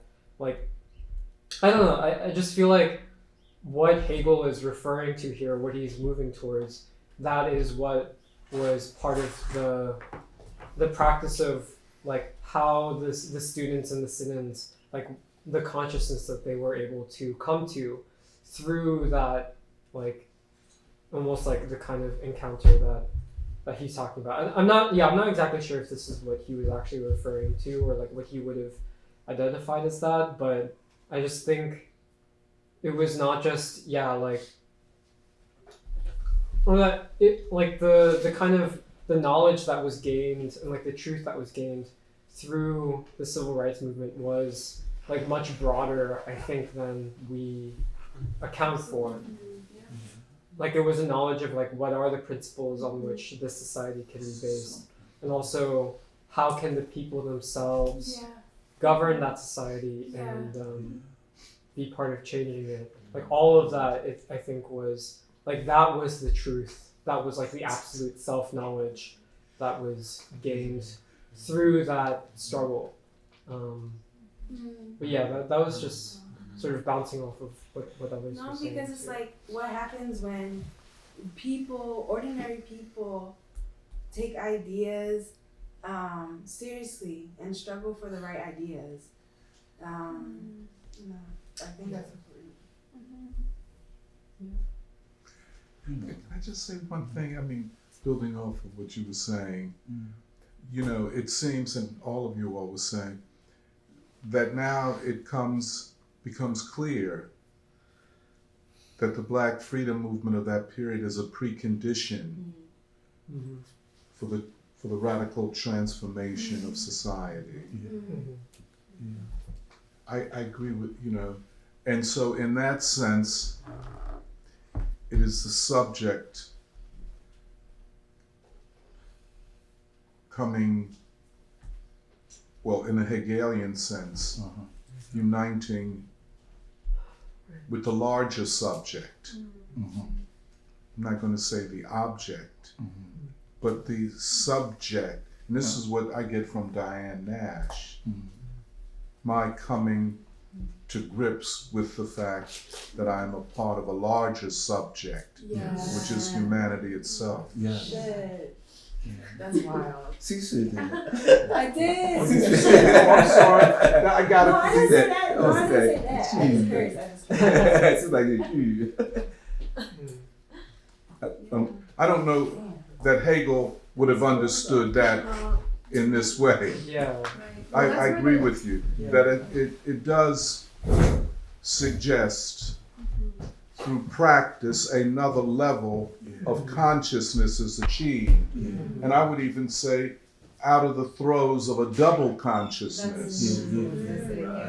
You know, because indeed, you know, all of these activists are Black and hence, you know, see the world in twos, as Du Bois suggests. But from that, a larger subject, a consciousness that it's not just me. Right. I'm a part of a larger subject.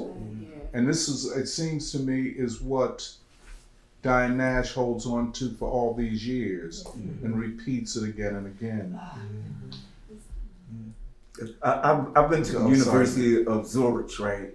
And it's not by chance. I'm visiting Germany, but the whole thing about the things that I think about, and I would use the word Asia in a sense I gotta really think about it. But for me traveling to Zurich and going through those doors and being with this kind of generation that I came through coming up with, it's like I was around people, I was in conversations with nuclear people think about in India.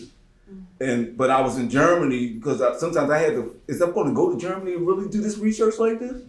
I have the notes, but once I got to Germany to visit my brother, I'm headed to Switzerland, but I'm going to go to the University of Zurich, but it's a big exposition going on when I go there.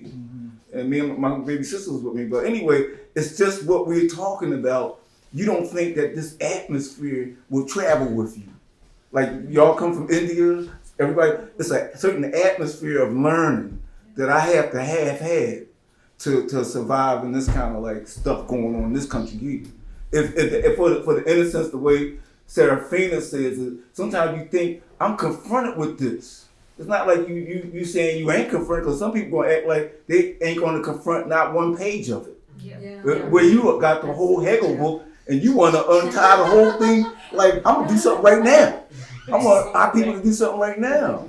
And I feel for Tony in my aspirations because I have to meet other students in real life context to have someone that has the common basis of like this kind of way that the age of innocence still got to meet people who move through their innocence to learn, to be in the academy, to have your dedication realized. You can't just have undedicated stuff unrealized.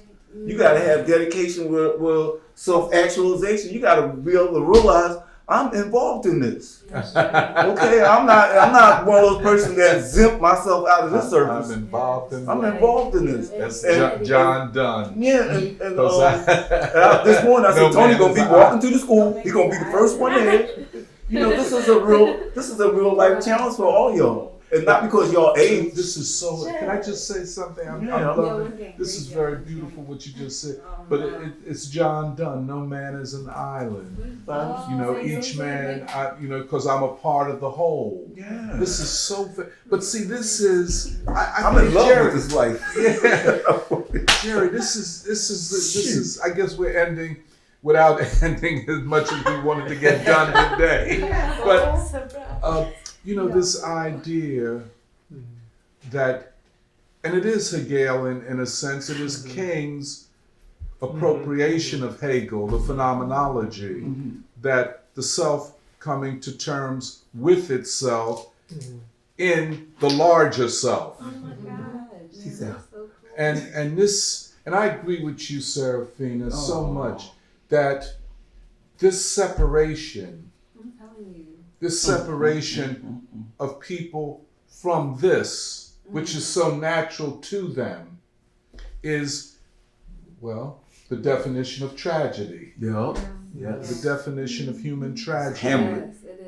And so I guess as we read, I guess now as we go forward, we're reading in a certain sense in the framework, we have to consider the tragedy of the moment.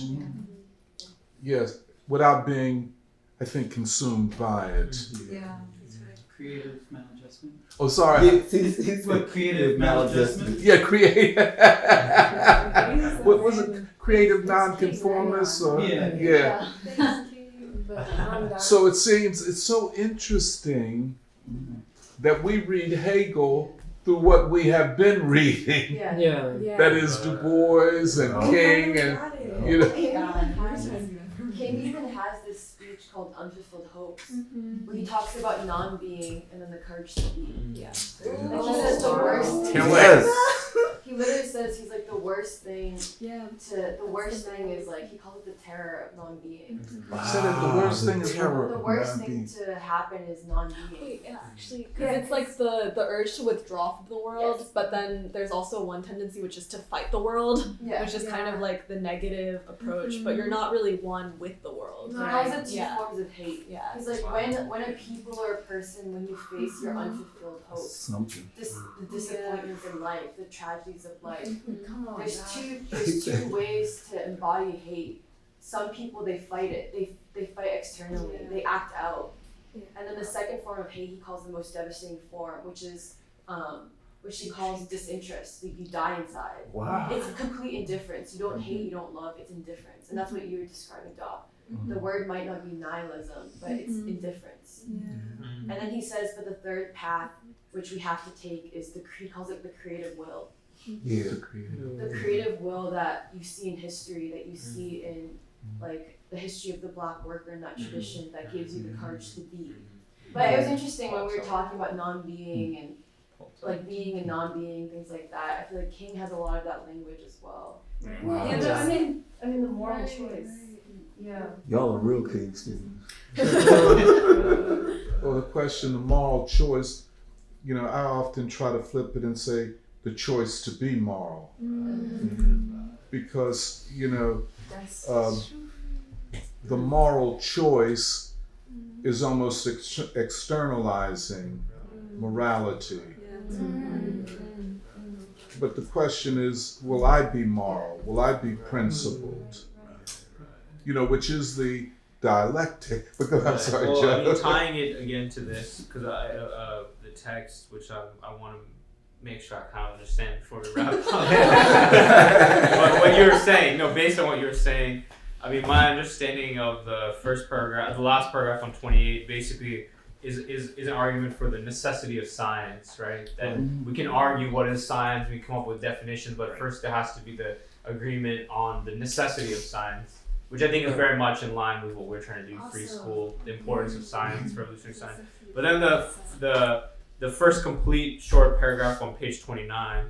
The concept of pure Yeah, that one. The last sentence there, where he's referring to phenomenology of spirit, but he says, absolute knowledge is the truth of all the modes of consciousness, because as the course of the phenomenology brought out, it is only in absolute knowledge that the separation of the subject matter from the certainty of itself is completely resolved. Truth has become equal to certainty, and this certainty to truth.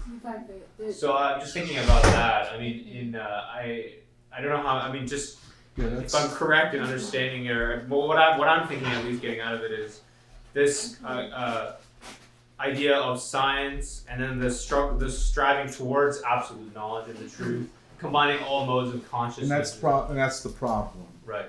I think in Hegel, and I think when there are critiques of Hegel, it is on this concept of absolute knowledge. Well, right, absolute. Yeah, final. Okay. Knowledge. It can become. I would treat absolute as more like the goal. That's why I tried to put it earlier as more beautiful, that you're finding yourself, because the truth becomes as well. Yes. Yeah, definitely. Right. But isn't even Marx and they would critique Hegel? But they're critiquing the young Hegelians. Well, they're critiquing. Because to quote Engels, Hegel makes the absolute knowledge into absolutely nothing. Like, it doesn't tell you anything, and they try to treat it as if it is telling you everything. Well, what did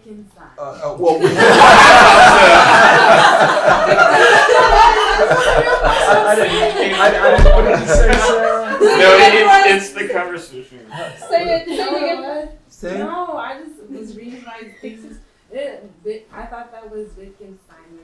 You said Wittgenstein. Wittgenstein, I don't know. Wittgenstein. Well, Wittgenstein, right? Yeah. Yeah.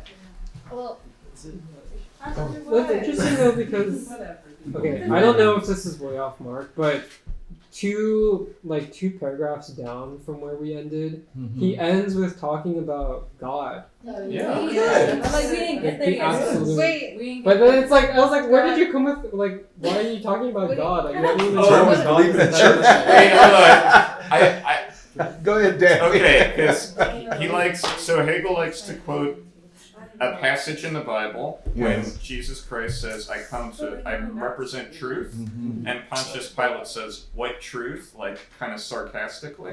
Meaning he's saying that I'm with Christ, I'm with the fact that we can know the truth. And so God is the truth there for him. So, yes, maybe the finality of truth is becomes a problem, but it's simply him saying that we can know the truth. And that's what's well, see, and that's but if I might say, yes, but. Okay. Sure. And because now when we get to quantum mechanics and modern sociology, you see what I'm saying? It's you have to keep the process going, and even the method. And Hegel is so very good on this, that logic must reflect the content of logic. Okay, wait. Which. No, I'm sorry. Which one? No, I was just. So go ahead. I haven't finished it. Okay, so what should we do for next week? Should we read the interval? Well, let's start from where we ended. I hope, Danny, you come back. Okay, I'll come back. No, don't make yourself a stranger in this house, man. I'm so excited for next week. The next paragraph looks really cool. So let's do 1 to 2 pages each time. Can we stop? I mean, you need it. Better than 1 to 2 paragraphs. You can't speed through it. Can't speed through it. You did a good job. Yeah. This is so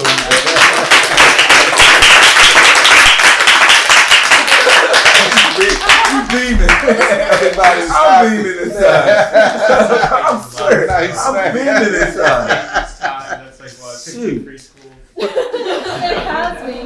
How many months? That's like, Oh, Yeah, yeah, the no, I've had enough.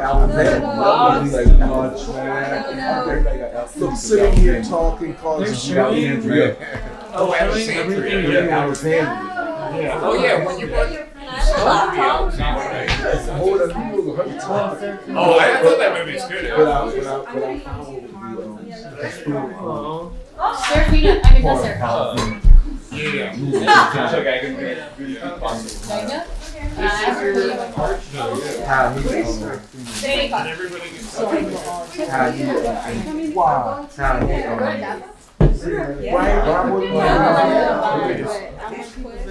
Oh yeah.